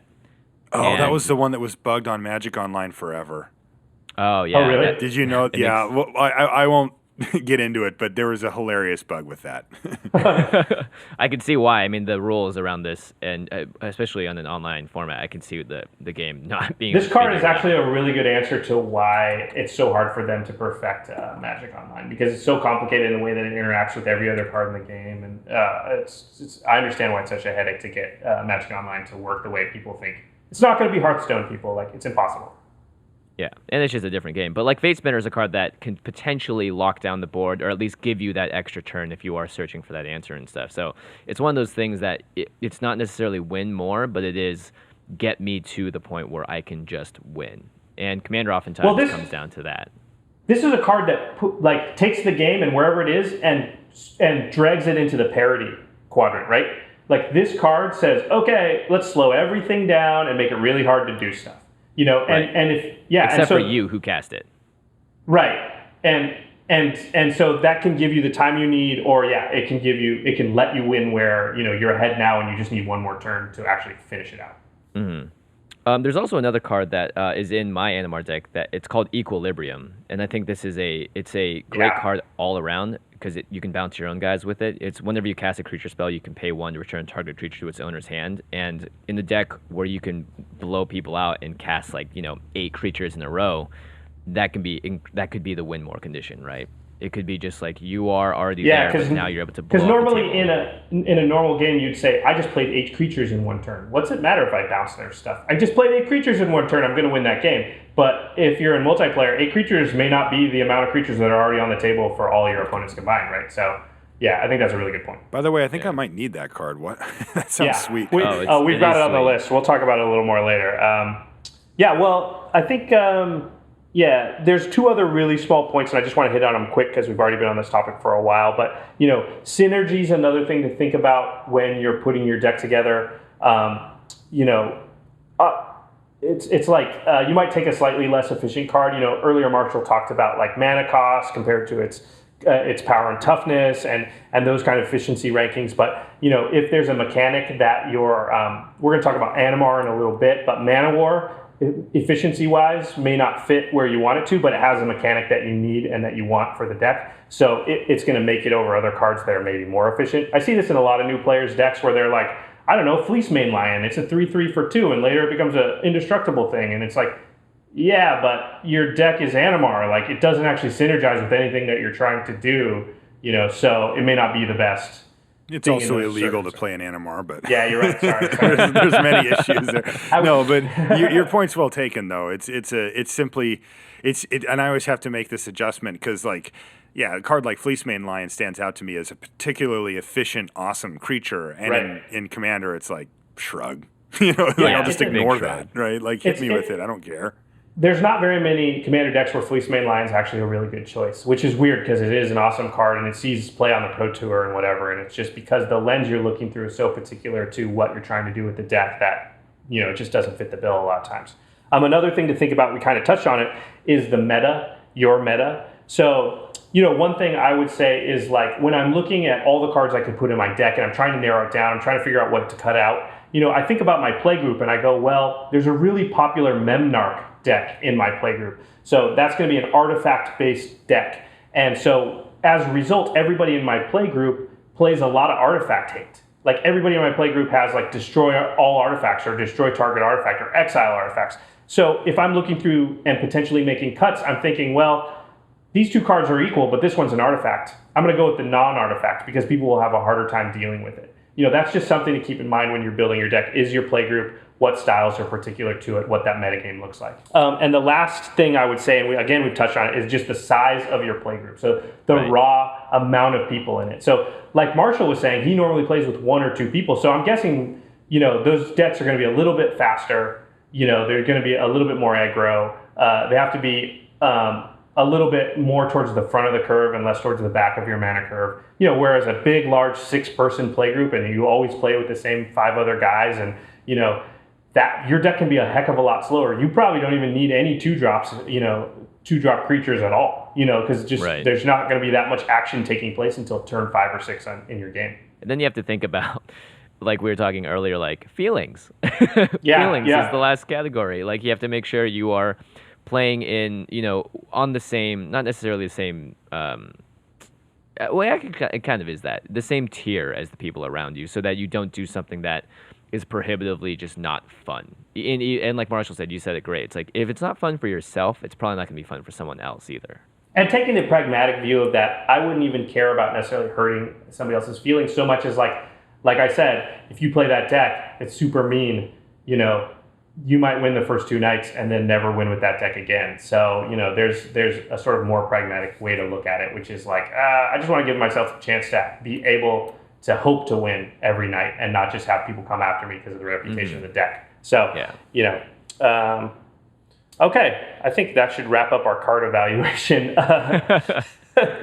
Boy, and to think we weren't going to go that deep on it. Okay, so Marshall, we want to do a Commander spotlight on your Commander, which we've talked about a little bit, but do you want to introduce him? Yeah, I play Animar, Soul of the Elements, or is it just is Soul of Elements? Mine's in Japanese. I don't actually know what the name. It's Soul of Elements. There's no the elements. I don't know why. Yeah, Yeah. he's the Soul of Elements, and I love this card. I consider myself a rug player or teamer as we are now known. And teamer. Yeah, that's a lot of my favorite constructed decks have been rug colored in both modern and standard. So that kind of led me over to Animar. And once I saw Animar, I thought, oh man, I'm going to play a deck with that guy. Yeah, and that's exactly the first thing I saw. I was like, this guy is demanding to be built around. Yeah, he's actually got a lot going on as well. He costs blue, red, green, and he's a 1/1. So, just quick vanilla test fail. But he's an elemental, obviously a legend, and he's got protection from white and black. So he basically has protection from everything that he's not, which is kind of interesting.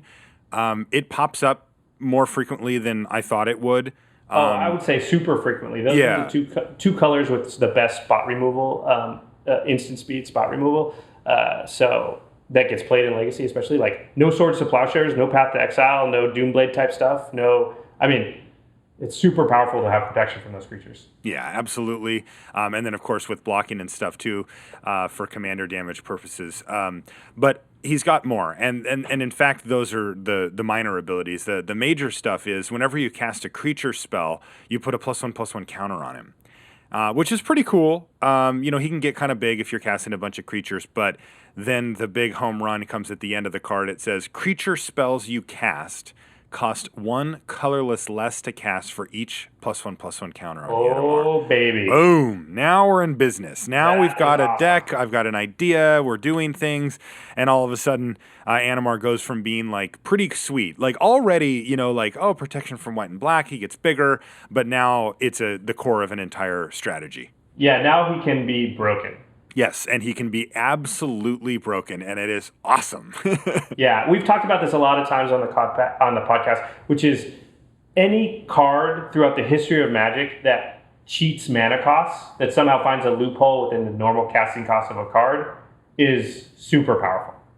Yeah, it breaks the game in some ways, in the sense that once you get a bunch of counters going on it, it tends to enable more counters getting on, and then all of a sudden you're casting 7 or 8 mana creatures for 1 or 2 mana, and the game ends pretty quickly. But I have to say, one of the things that really attracted me to Animar when I first saw him as a commander potential was he's kind of fair in some ways.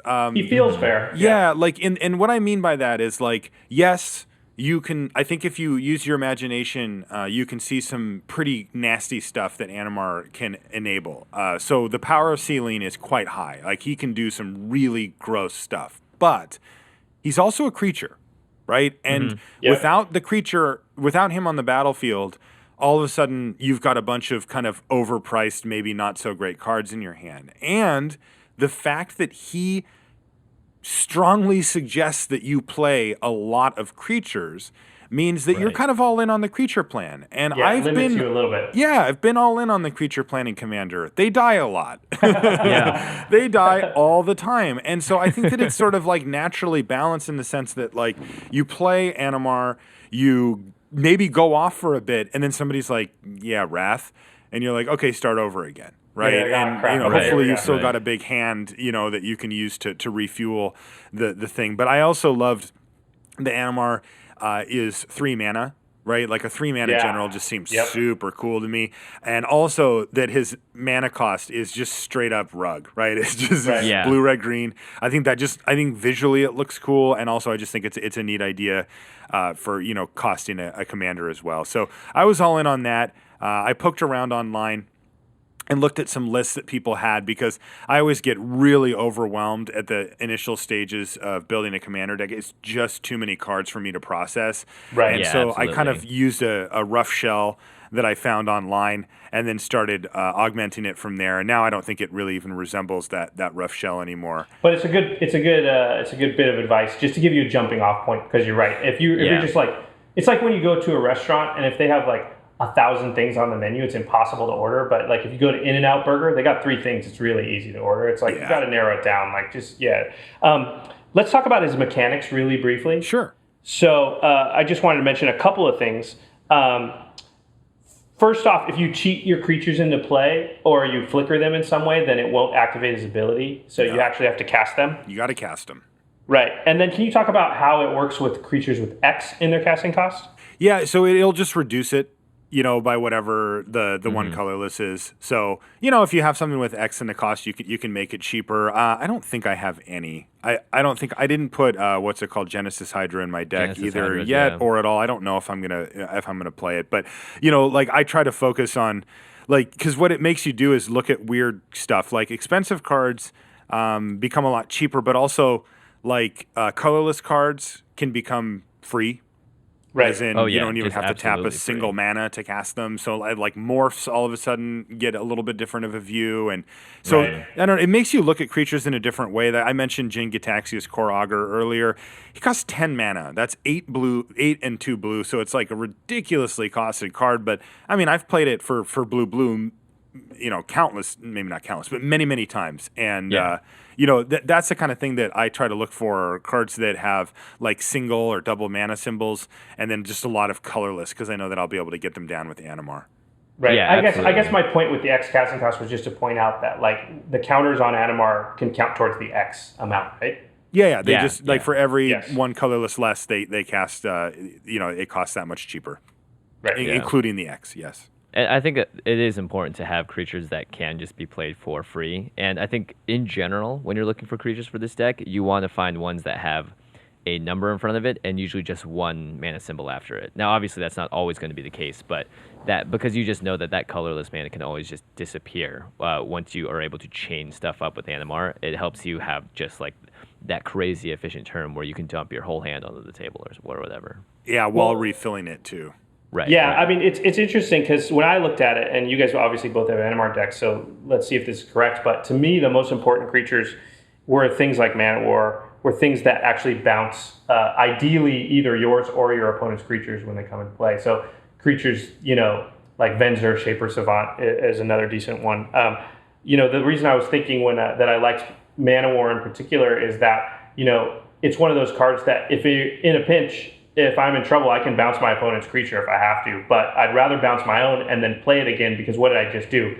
The Mana War came in, it put a counter on Animar, and so the next thing I cast will cost one less, and then I bounce my own creature and it costs one less, and I play it and it puts another counter on Animar, so the next thing I cast will cost 2 less, and that can really snowball out of control really quick, and you can probably get these turns where, like you said, you play 7-8 creatures in a turn. Animar is huge. All your stuff's costing 0 or close to 0. Yeah. Right. And when you have cards like Solemn Simulacrum, who's a 4 just artifact creature that you get to put a land card tapped, and whenever he enters the battlefield, and you can start bouncing that stuff back and forth, you could literally just pump Animar up and up and up and up, and then just play him for free each time.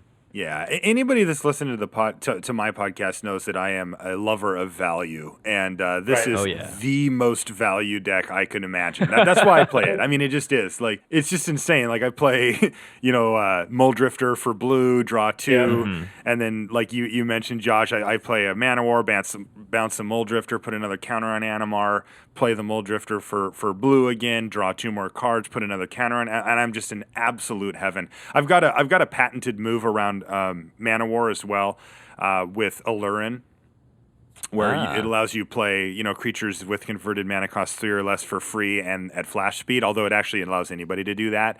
But most people look at their hand and they're like, oh, well, I've got one thing and everything else costs more. My hand's filled up with these things. And with Mana War, it's just a combo, because you can just put in Mana War, return Mana War, and then Animar gets put infinite. Combos onto yeah, Animar. and so my patented move is to take my box of dice and I just dump it on top of Animar, and then Nice. hopefully attack and kill somebody that turn with it. Right. But this deck really is all about value. Yeah, it plays. It seemed like when I was looking at that, it plays a lot like a flicker deck. You want a lot of enter the battlefield effects.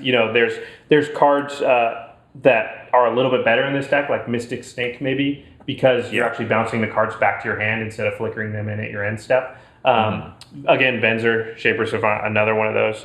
Duplicate. Mystic Snake, I should say, counters a spell when it comes in. It's a creature that counters a spell when it comes into play. So if you played that out, put a counter on Animar, everything costs one less, then you bounce it back to your hand, now you can counter something else, and it still puts another counter on Animar.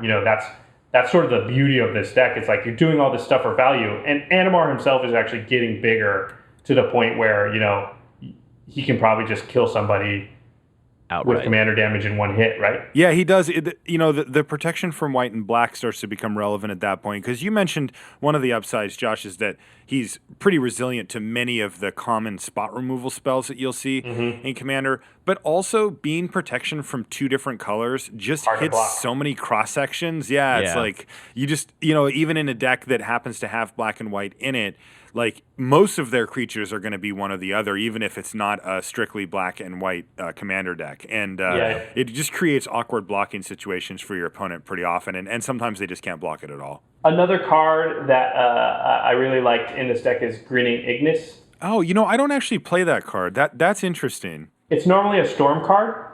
It was in Modern Masters. It's 2 and a red for a 2/2 elemental. It says pay 1 red, return Grinning Ignis to its owner's hand, add 2 and a red to your mana pool.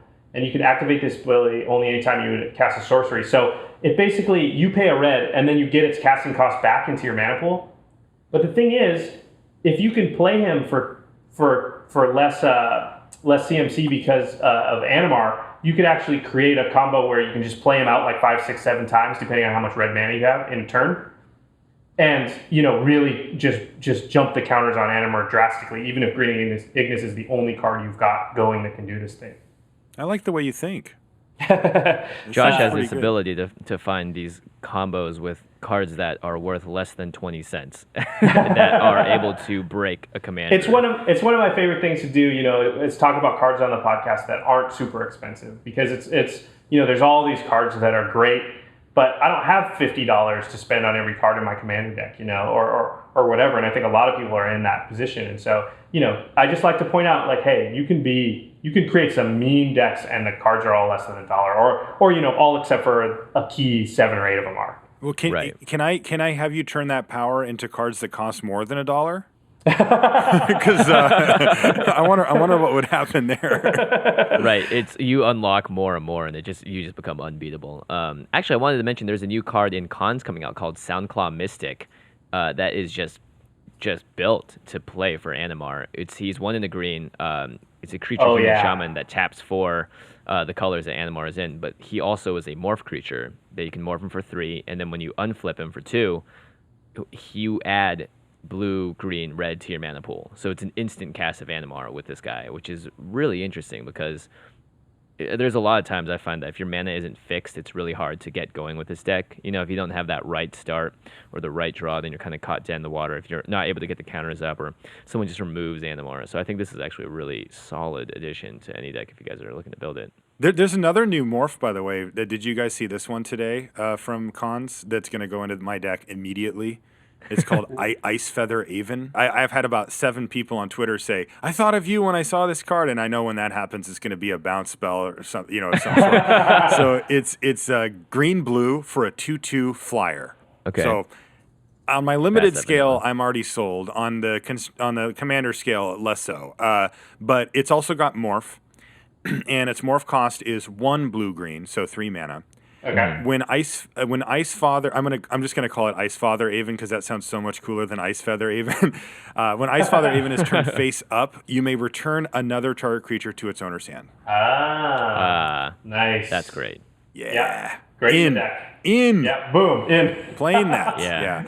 One of the cards I have in my deck along the lines of this bounce thing too, that I don't see many people play, but I think is super sweet. It's called Lady Sun. Lady Sun. Yeah, it's from Portal 3 Kingdoms. That's I found it in some random, display case at a local store. I'm like, what the heck does that do? He's like, oh, here you go. And I mean, it's super lame. Like, it's just, it's awesome. Yeah, it's just this lady holding a baby while like some warriors going off to fight in the background. Like the artwork is not amazing, but anyway, 1 blue for a 1/1, and she's a legend, and. It says, and remember, this is a little bit weirdly worded because of the fact that it's from Portal. But on your turn, before you attack, you may tap Lady Sun to return it and and one other creature to their owner's hands. Dude, that's quick question: awesome. Is she affected by summoning sickness? Yes. Okay. All right. So you players say go, but then on your turn, basically every turn after that, you get to bounce. So you bounce or replayer, and then when your turn comes back, you get to do it again and again and again, and you get to keep like somebody's commander stranded in their hand, right? Or just some big creature that you have to deal with. And then if you've got Animar out, she only costs blue, which is, I mean, if she was 2 and a blue, it would be kind of busted. But anyway, just blue is pretty nice. And then of course, every time you replay her, you're getting counters on Animar anyway. Yeah. So right. This is one of my sleeper cards that I love. This is an awesome card. I've never heard of it, but it falls along the lines with like I said, I really like the cards that not only can bounce your stuff, but can bounce other people's stuff. Like the stuff that only bounces your stuff is still playable, but you want way more of the versatility of being able to bounce their stuff.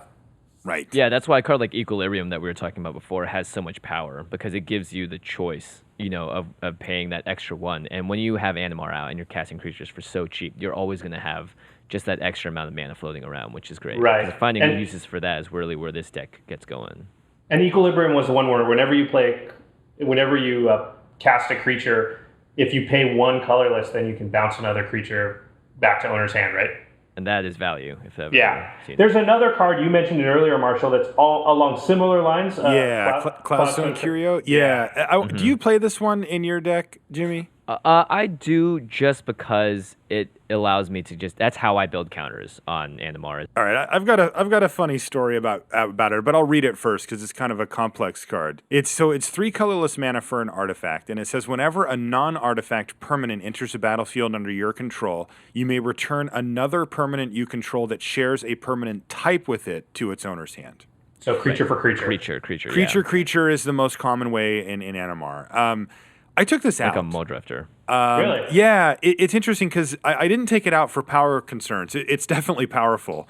I took it out for 2 reasons. The first one is I thought it was a little too good. Like I felt like it is very good. I wanted to make my deck work a little harder, and Cloudstone Curio was like, oh, you don't have to work anymore. Like you just get to go off. And so I felt like, I want to work a little harder than this. I think that Animar's rawly powerful enough that I don't need to help it. And then the other problem that I had with Cloudstone Curio was that the version I had was Japanese, and I could never remember what it did. Right, because it's permanent type. You really don't see that wording on cards very often. Yeah, I'd always have to ask or look it up or whatever, and I'm like, this is just too embarrassing. I'm not going to run this card anymore. See, here's my theory on that. I would absolutely put this card in my deck, and then I would just hold it in my hand, depending on the type of game that it was. Because, man, you never know. Every once in a while, somebody saddles up to the table with like a really mean deck, and it's like, oh yeah, then I'll play my Cloudstone Curio in this game. Fair. And watch me play Muldrifter all day long. And you've got Muldrifter. You've got a lot of other cards that are going to draw you cards. The funny thing about EDH and Commander is we talk about card advantage and disadvantage and whatever. But if you're worrying about that too much, you built your deck wrong, because usually you just have way too many cards. Right.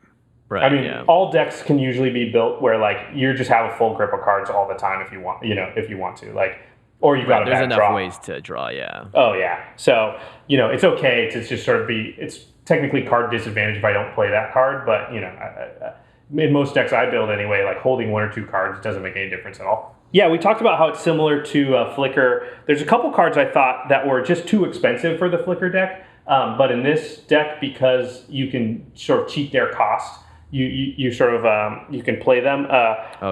One was like Draining Whelk. I play that one. Yeah, that's a sweet card. Do you want to read it? Yeah, I can't remember what it does, but I know that it's 4 blue, and I think it has flash, and it says when it enters the battlefield, you counter target spell, and then you get +1/+1 counters on it equal to the converted mana cost of that spell, and it has Dude, flying. You lied. You know exactly what it does. Yeah, I mean, what I meant is I don't have it like directly in front of me, but I played it enough to remember what it does. But yeah, that card is.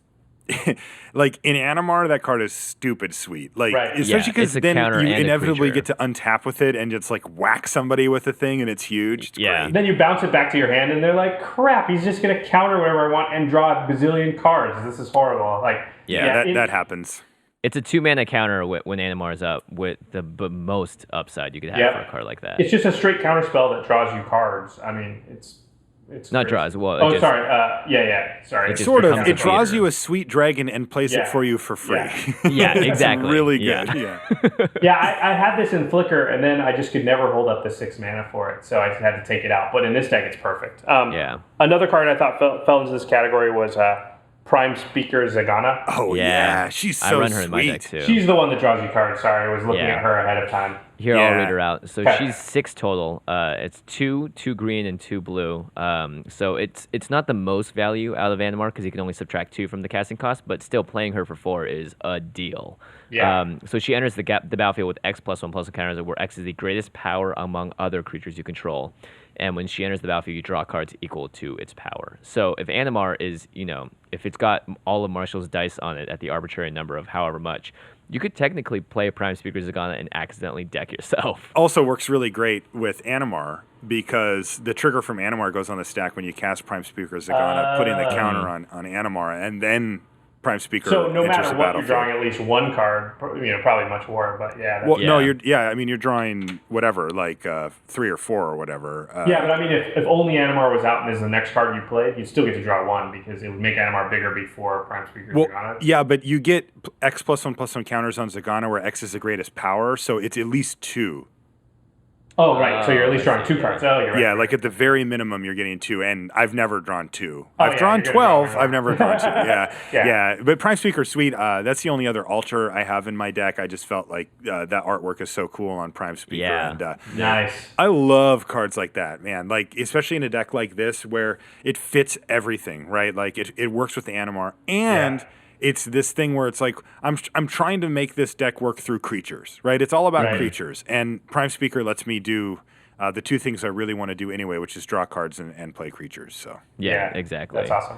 Another card that we didn't mention here that I think deserves a spotlight that I found, and I didn't see this on the deck list I looked up, was Forgotten Ancient. Have you guys seen this guy? is No. that an ape of some sort? No, he's an elemental. A Oh, very I have seen this goofy guy. looking Yeah, one. yeah. He's 3 in the green, and he's a 0/3. And so whenever any player casts a spell, you may put a +1/+1 counter on Forgotten Ancient. At the beginning of your upkeep, you may move any number of +1/+1 counters from Forgotten Ancient onto other creatures. What? So you move it all into Animar? So yeah, he's just Captain Fuel. Yeah. He's like, hey, Animar, have a gift. And he tosses That's what everyone insane. else has done for you. Yeah, it is pretty insane. Wow, I might need to find me one of those. That sounds really good. Can't be expensive either, is it? No, I doubt it. I mean, I I bet can't that's- see this being That's a 20-cent card again. Yeah. You have the power too, Jimmy. You have the power too. I guess so. Well, I also have the Gatherer, which lets me search for the word +1/+1 counter in the right colors and see what comes up. Another thing I wanted to say was like I would put a premium when I was looking at it. To me, I would put a premium on artifact creatures just because Right. the ability to reduce a casting cost to actually 0 is like super strong. So you talked about Solemn Simulacron earlier. Duplicant, which exiles another creature when it comes into play, is just like a free removal spell. Yeah, Steel Hellkite, Worm Coil Engine, Yeah. Automaton. Yeah. all the above Eldrazi. Am I doing this wrong? No, that's Also, super efficient.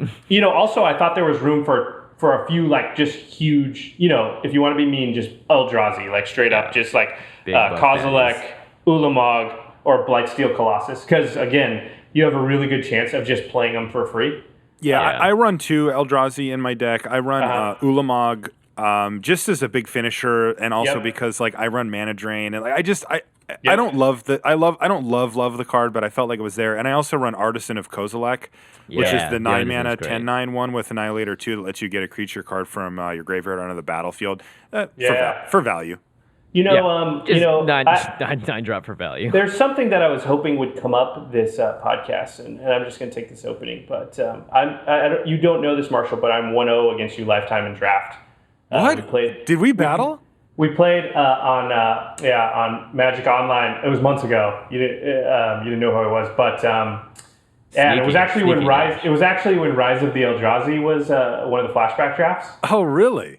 Yeah, I'm sure you don't remember it, but you did play an Artisan of Kozilek on me, and I actually still won that game because I got a Gigantomancer out on you, And I do remember that. You are a monster. That was actually just an insane game, too. Yeah. That was a sweet you? game. Yeah, that was me. God, yeah, you're lucky you told me now. I never would have come on the show.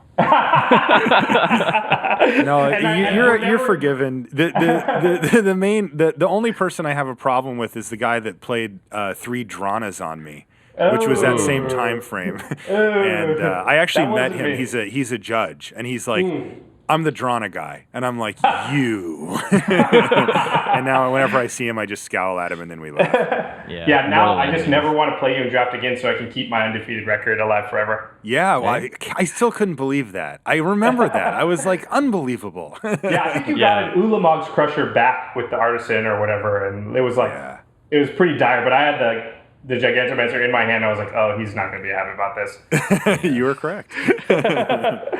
That's pretty great. Yeah, anyway, playgroups feel differently about Eldrazi and Blightsteel Colossus and stuff like that. But, I think it's totally reasonable to have a couple of them. Like Marshall said earlier, like, the game has to end at some point. Somebody's got to win. Don't feel bad about, like, having a couple cards that freaking win the game. At some point, everybody wants to, like, get up from the table or at least reshuffle. Yeah, that's what I think too. Plus, I mean, like, what's my big payoff? Like, I'm playing Animar. Let me have one big, fat, crazy creature, right? And like, this is the Timmy deck. I mean, you get to be that cannon, and you get to blow up. And if people get angry at you, be like, I earned it. Yes, I earned. Like, maybe you shouldn't have let Animar get 11 freaking counters on him. Yeah, exactly. Why don't you kill him? Why don't you use a Path to Exile? Wait. Crap. Oh, wait. Yeah. Okay, so let's talk about some cards you may not think of. And actually, Jimmy, Forgotten Ancient is a great one that would fit into that section because I totally hadn't heard of that card. And also, it doesn't do what you think, but the fact that moving 1/1 counters onto Animar is really good. That's a really good pickup. Yeah. Another card I liked is that you mentioned, Marshall, is Palinchron. Yes, I play Palinchron. Yeah, it's just an infinite mana combo, and it's. I think it's fine to have a couple infinite combos in your deck. It's not. You have to do a couple things to get it done too. It's not like just play Animar, play Palinchron, done. You have to have some counters on him. Yeah, so, you have to have counters on him, and then you need to be able to like, it basically just takes a bunch of mana. Like, once you have a bunch of mana on the battlefield, you can do it. And there's a few other ways with Vesuvian Shapeshifter and a few things like that too. Mm-hmm. Yeah, and for you guys that don't know, Palinchron is just 5 colorless and 2 blue. He's flying, and when he comes into play, you untap up to 7 lands, which is his normal casting cost. And for 2 and 2 blue, you can return them to your owner's hand. So you can just bounce him back and forth, and essentially with the right combination of counters on Animar, create infinite mana.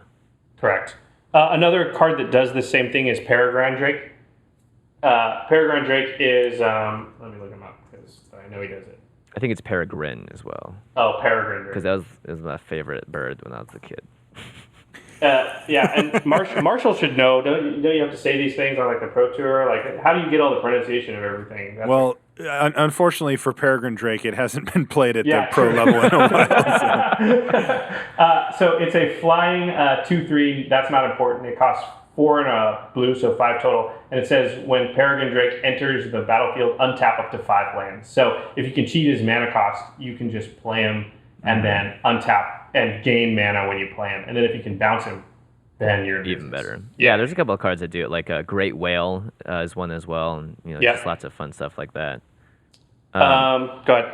Oh, Kiki Jiki, one of my favorite cards of all time, as well as one of my commanders. I'm going to start calling you. Actually, I was calling you Jimmy the Red, but I think I'm going to start calling you Kiki Jimmy. You know what? Actually, to go back, I need to defend myself because he said I may never make it pro. I placed 3rd yesterday in the Seal tournament out of like 150 What does this have to do with Kiki Jiki? I don't know, but you've been holding them aside for like an hour. Yeah, well, when you said, because my nickname is Jimmy the Red because I love red, I got all these prize tickets for it, and I could either redeem them for like 18 booster this is packs, awesome. But instead I spent it on 150 of them on a beta lightning bolt, which I think is very indicative of who I am. That is indicative of you, dude. When you told me that, I was like, that is so perfect. I couldn't have thought of a more perfect thing. That's awesome. I have 4 beta lightning bolts sitting right in front of me, and they will never leave my collection.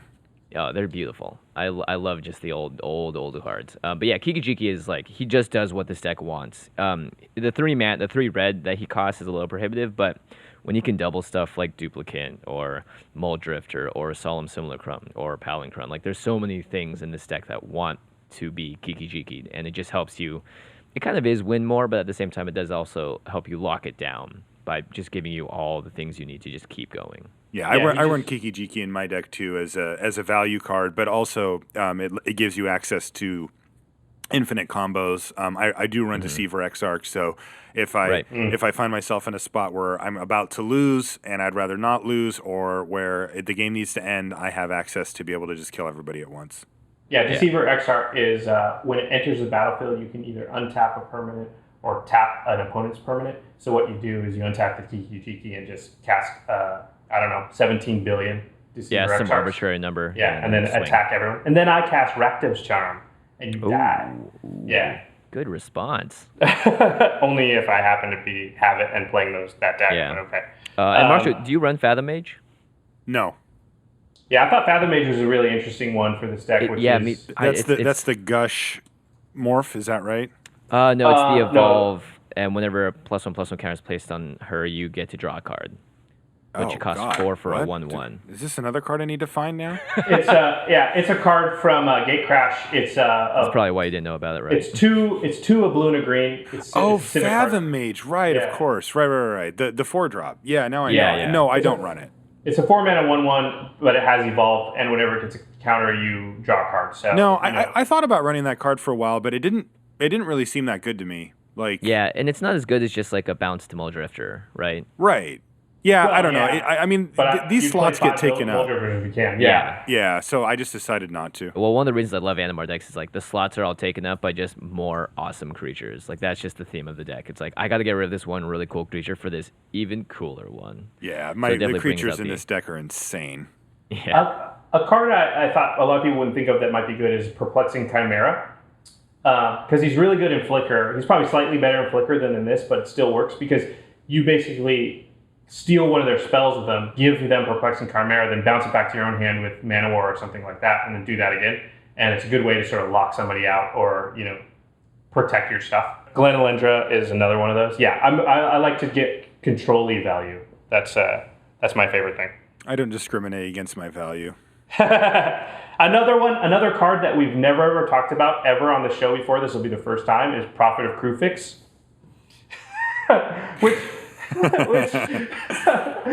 which, by the way, comes up every week. Yeah, it's just like, she's not doing everything you want to do, but she just enables so many things. I'm not even going to read what she does.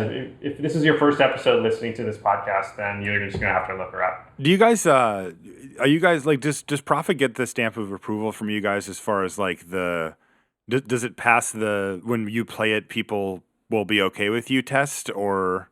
People groan. They're like, but they don't actually just come after and kill you. I've noticed they just try and kill the Prophet. Yeah. Okay, yeah, because I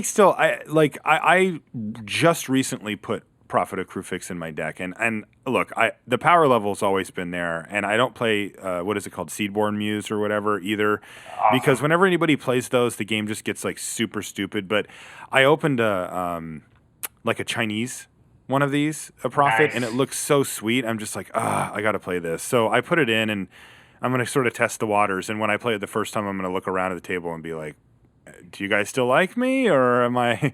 Because I feel like this is one of those cards that sees enough play now and is powerful enough that people are starting to get a little sick of it. I think the thing that people maybe don't grasp right away is like how many card draw creatures there are. Basically what this card says for my deck is you take 4 turns. Yeah. Right. Like it's because I'm filling up my hand. It's not just that I'm getting incidental value from like I flash my guy in and now I block. It's not that. It's like instead it's like I'm drawing 3 or 4 cards on your turn, your turn, your turn, and your turn. And then by the way, I still get a turn too. And I'm playing them out of my hand. Like it's. Yeah. I'm a little nervous about this one. I'm gonna run it because it looks sweet, and we'll see how it goes. But it's too fun. It's too fun. You got to run it, and it may at some point get banned or whatever, and that's fine. It is very powerful. It's reached almost like Soul Ring level of like, for me, like if I'm in those colors, I'm just gonna put it in. Yeah, that's what I feel like too. Powerful. I just feel like I'm compelled to. So heck with it. I'm running it. She's in there. But it is fun too. It doesn't. To me, it's like not one of those cards that's oppressive. It's not destroying people's stuff or anything like that. Like that would, to me, like if it was doing that and it was that level of power, I might sort of shy a little bit away from it. But it's not. It's allowing you to draw cards and play cards, but it's not inherently like stopping people from doing stuff. Yeah, but I've got cards like that. I've taken cards that fit that description out of my deck though, because they still felt too like I took Consecrated Sphinx out of my deck. Yeah. And because it just felt like, yeah, I'm not blowing up your stuff or doing anything, but like when you get that card out, people look at you like, really, man? Because you're just like, well, I guess I've got 14 cards in my hand, and you know, it's like, I don't know. I think card just gets a little out of control, I think. Let's talk about some cards really quickly that you might think are good but aren't that great. Like cards like Kodama's Reach, or ramp sorcery speed, or even instant speed ramp cards, or even like exploration or stuff like that. Like this is just something to keep in mind with this deck, is it's so creature centric, and you want all the cards off the top of your deck to be creatures as much as possible to trigger Animar, that I would really stay away from. There's so many ramp creatures. I'd put a ramp creature in way before I'd put in something like Kodama's Reach or something like that. Yeah, that's great advice. Rampant Growth, any of those are all out. Yeah. I'm all Wood Elves and Farhaven Elves and things like that. Yeah, exactly. Another thing I've seen on some lists online is stuff like Snapcaster Mage. I feel like that is like systemic of like a really big identity problem you're having if you have Snapcaster Mage in this deck. Yeah, it's a creature, but what he wants to do is play instants and sorceries out of your graveyard. If you've got enough instants and sorceries in your graveyard that Snapcaster Mage is good in your deck, then you might be building the deck wrong. Yeah, it just depends, I think, on how many counter spells you run, like actual non-creature counters. That's true. That's kind of the number one target for those. There's also, some draw spells that people like to draw. I found that you can draw enough cards off of your creatures that you don't need to run like dedicated card draw spells, but some people still do. And then another card, and I'm only going to mention because there's a lot of people out there that think it just belongs in every deck that has red, is Insurrection, which it's fine, it's a finisher, whatever, but it's not really like, if there's a lot of creatures on the table, you're probably winning. If the board hasn't been wrathed a bunch of times, then you're probably in a pretty good position, because you probably are playing all your creatures and getting all your value. And then if the board has been wrathed a bunch of times, then drawing Insurrection sucks. Yeah, that's true. I mean, I think that the one argument is, like, what are you going to hit with your Snapcaster Mage if you don't have Insurrection? Go big. Because the first time you cast it didn't do enough. Let's do it again. Gotta flash it back. I like that. Okay, so let's talk about what combats this deck. So when you guys are playing your Animar decks, what happens that you go, oh, crap? The first thing is when they kill Animar. Uh-huh. That is super annoying, because the deck, while it still plays like fun kind of value cards, is much slower and much less powerful. And that's probably obvious, but it's worth noting that like protecting Animar is a big deal.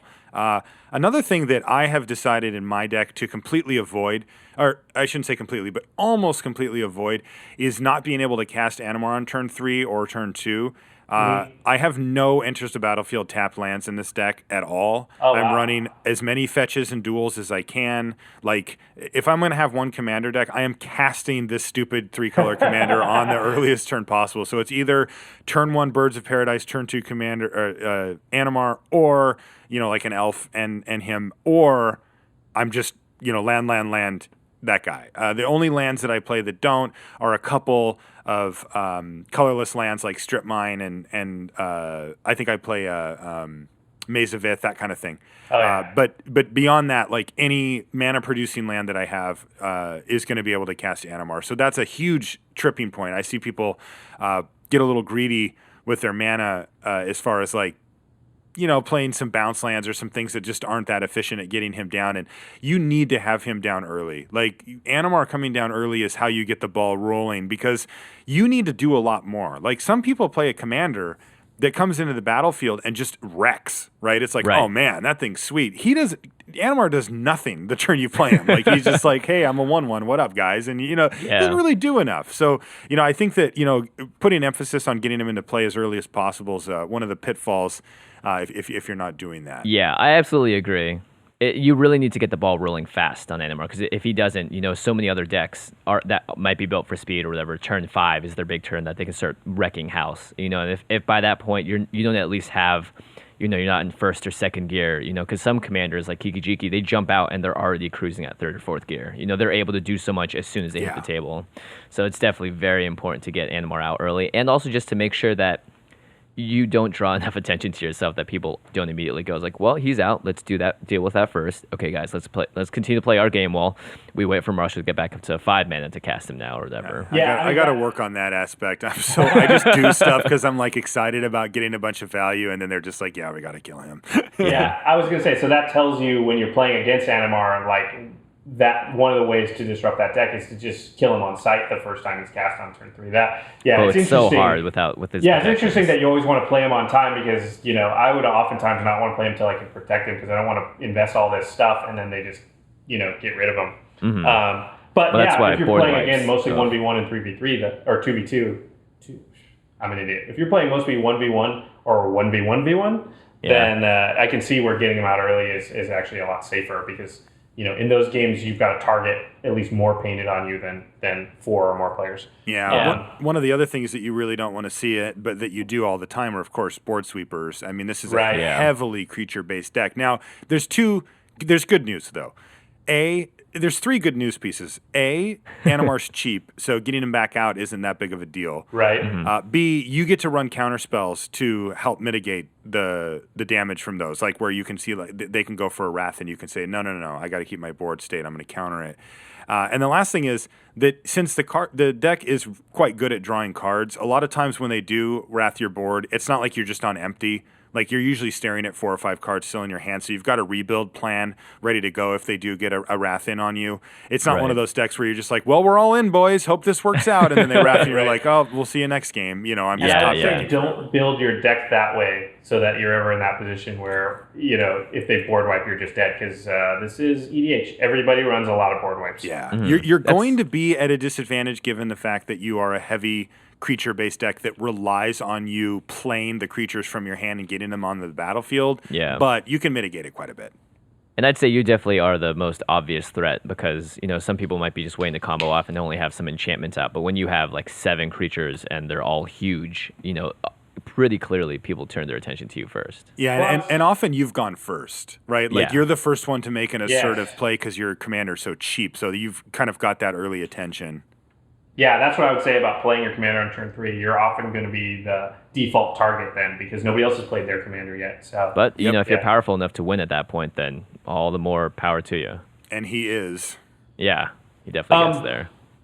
There's 2 other cards that I personally, everybody knows I hate because of the Flicker deck, and they also work really well against this deck, which is the Torpor Orb and the Hushwing Gryph, which basically stop all enter the battlefield abilities.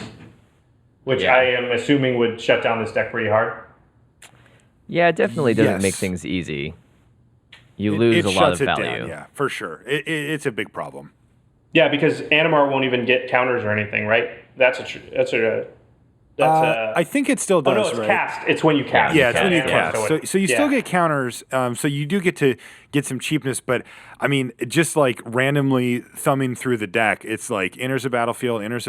This one doesn't. Enters a battlefield. I mean, they're all over the place, right? Like most cards enter the battlefield and do something. Yeah, and you're gonna have trouble bouncing your own stuff to play it again to really like get that counter count on Animar like really jacked up. So. Right.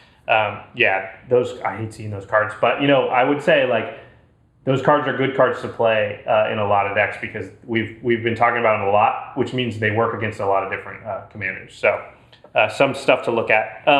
Also, I would think Tuck because you mentioned that if killing Animar is bad, then putting him on the bottom of your deck is even worse, right? Yeah, it's not like you can't win, but like I'd view it like this: if they get rid of Animar where you can't get him back or he's just gone. You're playing a value deck, and like maybe if you're playing heads up, then you can kind of grind out your opponent with like just by playing like mole drifters and counters and tempo plays and things like that, where you can kind of focus your energies. But if you're in a 3 or 4 or 5 player commander game, you're never going to be able to overcome the table as far as those advantages go, and you're going to lose. Like you need the overpowered thing that Animar gives you, not just the value plays that the cards in your deck give you. I will say this, though. You could always play your second commander in the deck, the Prophet of Krufix. Good point. And probably do pretty all right, yeah. Okay, so let's talk about countering their counters. So some stuff that gets around the stuff they're going to try to do to you. Soul of New Phyrexia. It's one of my that's a new one cards. that's really great. Yeah. Oh, yeah. I hadn't thought of that. Yeah, it's just anti-board wipe. Yeah, I Very like simple. that. And air Twice. quotes free. Yeah. Yeah, anti-board wipe twice too. I mean, you do it once, and then if they somehow get around it, then it's still in your graveyard, and you get to do it again. So I really like that one. Cauldron of Souls is one we've talked about before for the Flicker deck, and I think it works here. It basically gives any number of target creatures you choose get persist until end of turn. So Oh, that card, yeah. yeah, it's a really good card to. I can't believe this card exists. save all your guys. You can use it for group hug. You can save other people's stuff to recruit allies, and you can also, since you're bouncing your creatures back to your hand and replaying them, the -1/-1 counters don't matter that much. So I think that card's really good to get around board wipes. And then I think the deck really needs like a couple of. Normally this deck wouldn't want like necessarily spot removal or artifact removal that's not stapled onto an enter the battlefield effect. But because of Torpor Orb and Hushring Grift, you may think about putting in, some spot removal that can kill those things that isn't on an enter the battlefield effect. So Nevermaker, we've talked about before, is a good one. It leaves the battlefield, then you put target permanent on top of its owner's library. So that could be one that if you bounce it back to your hand, somehow it'll leave the battlefield, and that gets around the Torpor Orb and the Hushring Grift. But really just something just says destroy artifact or destroy creature, and it's an instant or sorcery. I mean, we don't want a lot of those, but if they play a Torpor Orb or a Hushring Grift, you just don't want to be dead. Yeah, you're gonna need to find a way to, and just having that in your quote unquote sideboard too isn't the worst. Right. Counter magic, Marshall already talked about. How many counters do you run in this deck? I don't know the number, but I run a lot. Like, Yeah. I mean, More than 10?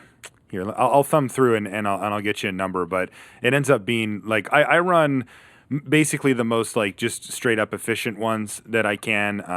The cheapest. Like I run actual counterspell and mana drain as well. Just because Cryptic I happen Command, to I'm have sure. one of those, and I run cryptic. Yeah, I also run the draining whelk that we mentioned a little bit ago. The Mystic Snake.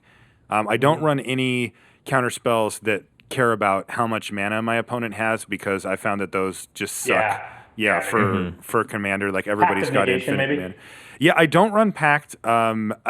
So I got a little bit of flack, I guess, for having counter spells. I do run Plasm Capture, which I think is super, super sweet.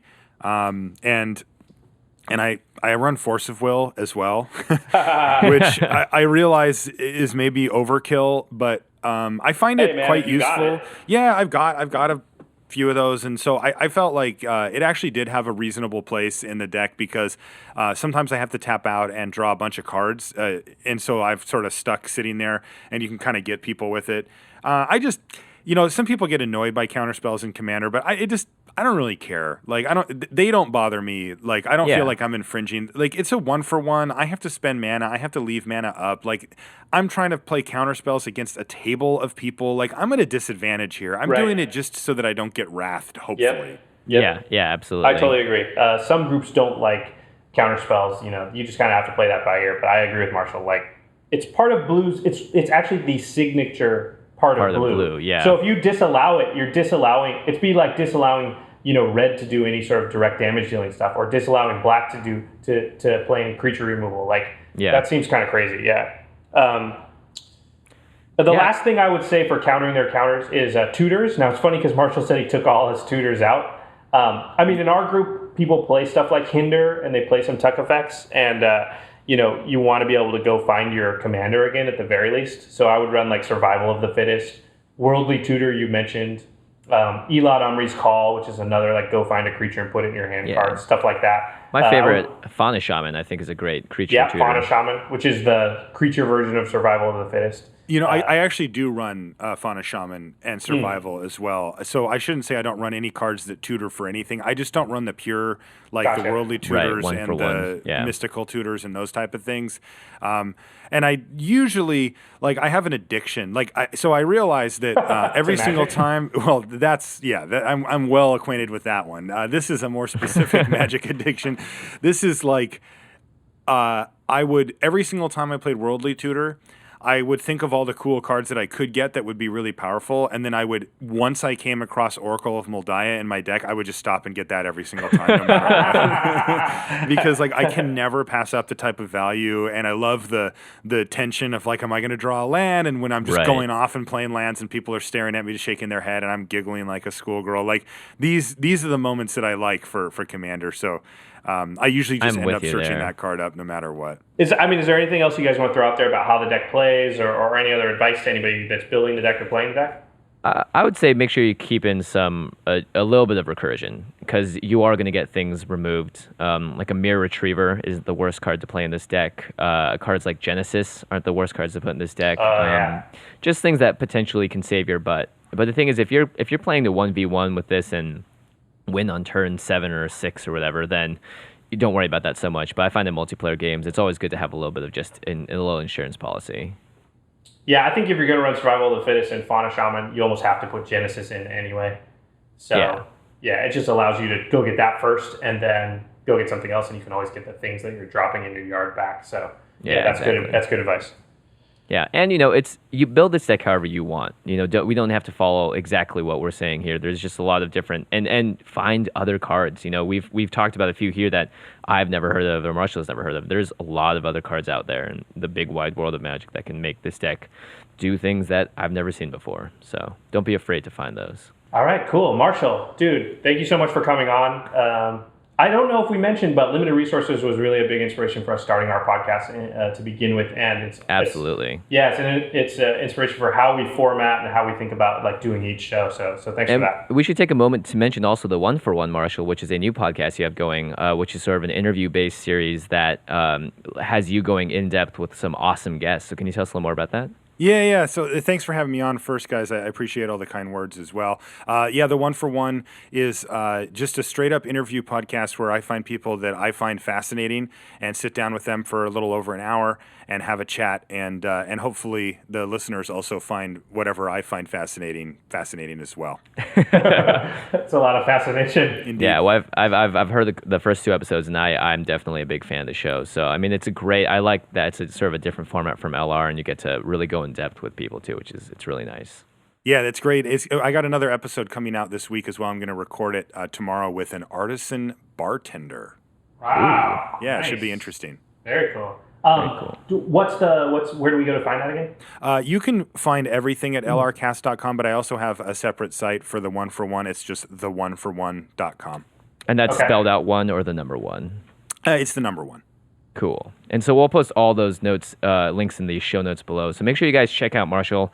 Follow him on Twitter. You have a blog as well on lrcast.com. And of course, if you guys haven't listened to Limited Resources and you want to level up your game in any way, it's the place to start. Yeah, also Marshall writes for Daily MTG. Is that right, Marshall? That's correct. Yeah, I write the limited information column about Limited for Wizards. And I know I've seen your stuff on Pure MTGO, and dude, you're everywhere. Yeah, I do videos. I do draft videos for puremtgo.com and gatheringmagic.com, and we've also recently started a new type of draft video for Daily MTG, where we condense a draft down into an edited half an hour video. Yeah, I watched a couple of those. I really like that format. It's just a lot easier to digest in that time frame. So, kudos. Thank you. I think that's a good evolution or advancement in the world of draft videos. So I like that. Yeah, I'm down for that too. So you guys can find Marshall online on Twitter at Marshall_LR, and that's Marshall with 2 L's. So go ahead and say hi to all of us on Twitter, guys, and we'll probably say hi back. Okay, cool. And you can find Jimmy and I in the normal place. Again, we're always looking for suggestions for commanders we should spotlight in the future, or even topics that you're interested in hearing about. Next episode, don't miss it. We're going to do we're going to go in deep on how to teach new players to play Magic. This is a topic that's near and dear to my heart. And we're going to do a spotlight on Rafiq of the Many. So don't miss it. And thanks again, Marshall. It was an honor having you on. Hey, thanks for having me on, guys. I'd love to come back anytime. All right. All right. Until next time, everybody, peace. See you guys. Thank you for your attention. For further inquiries, send an email to commandcast@rocketjump.com or ask us on Twitter @JFWong and @JoshLeeQuai. See you later, alligator. Greetings, humans.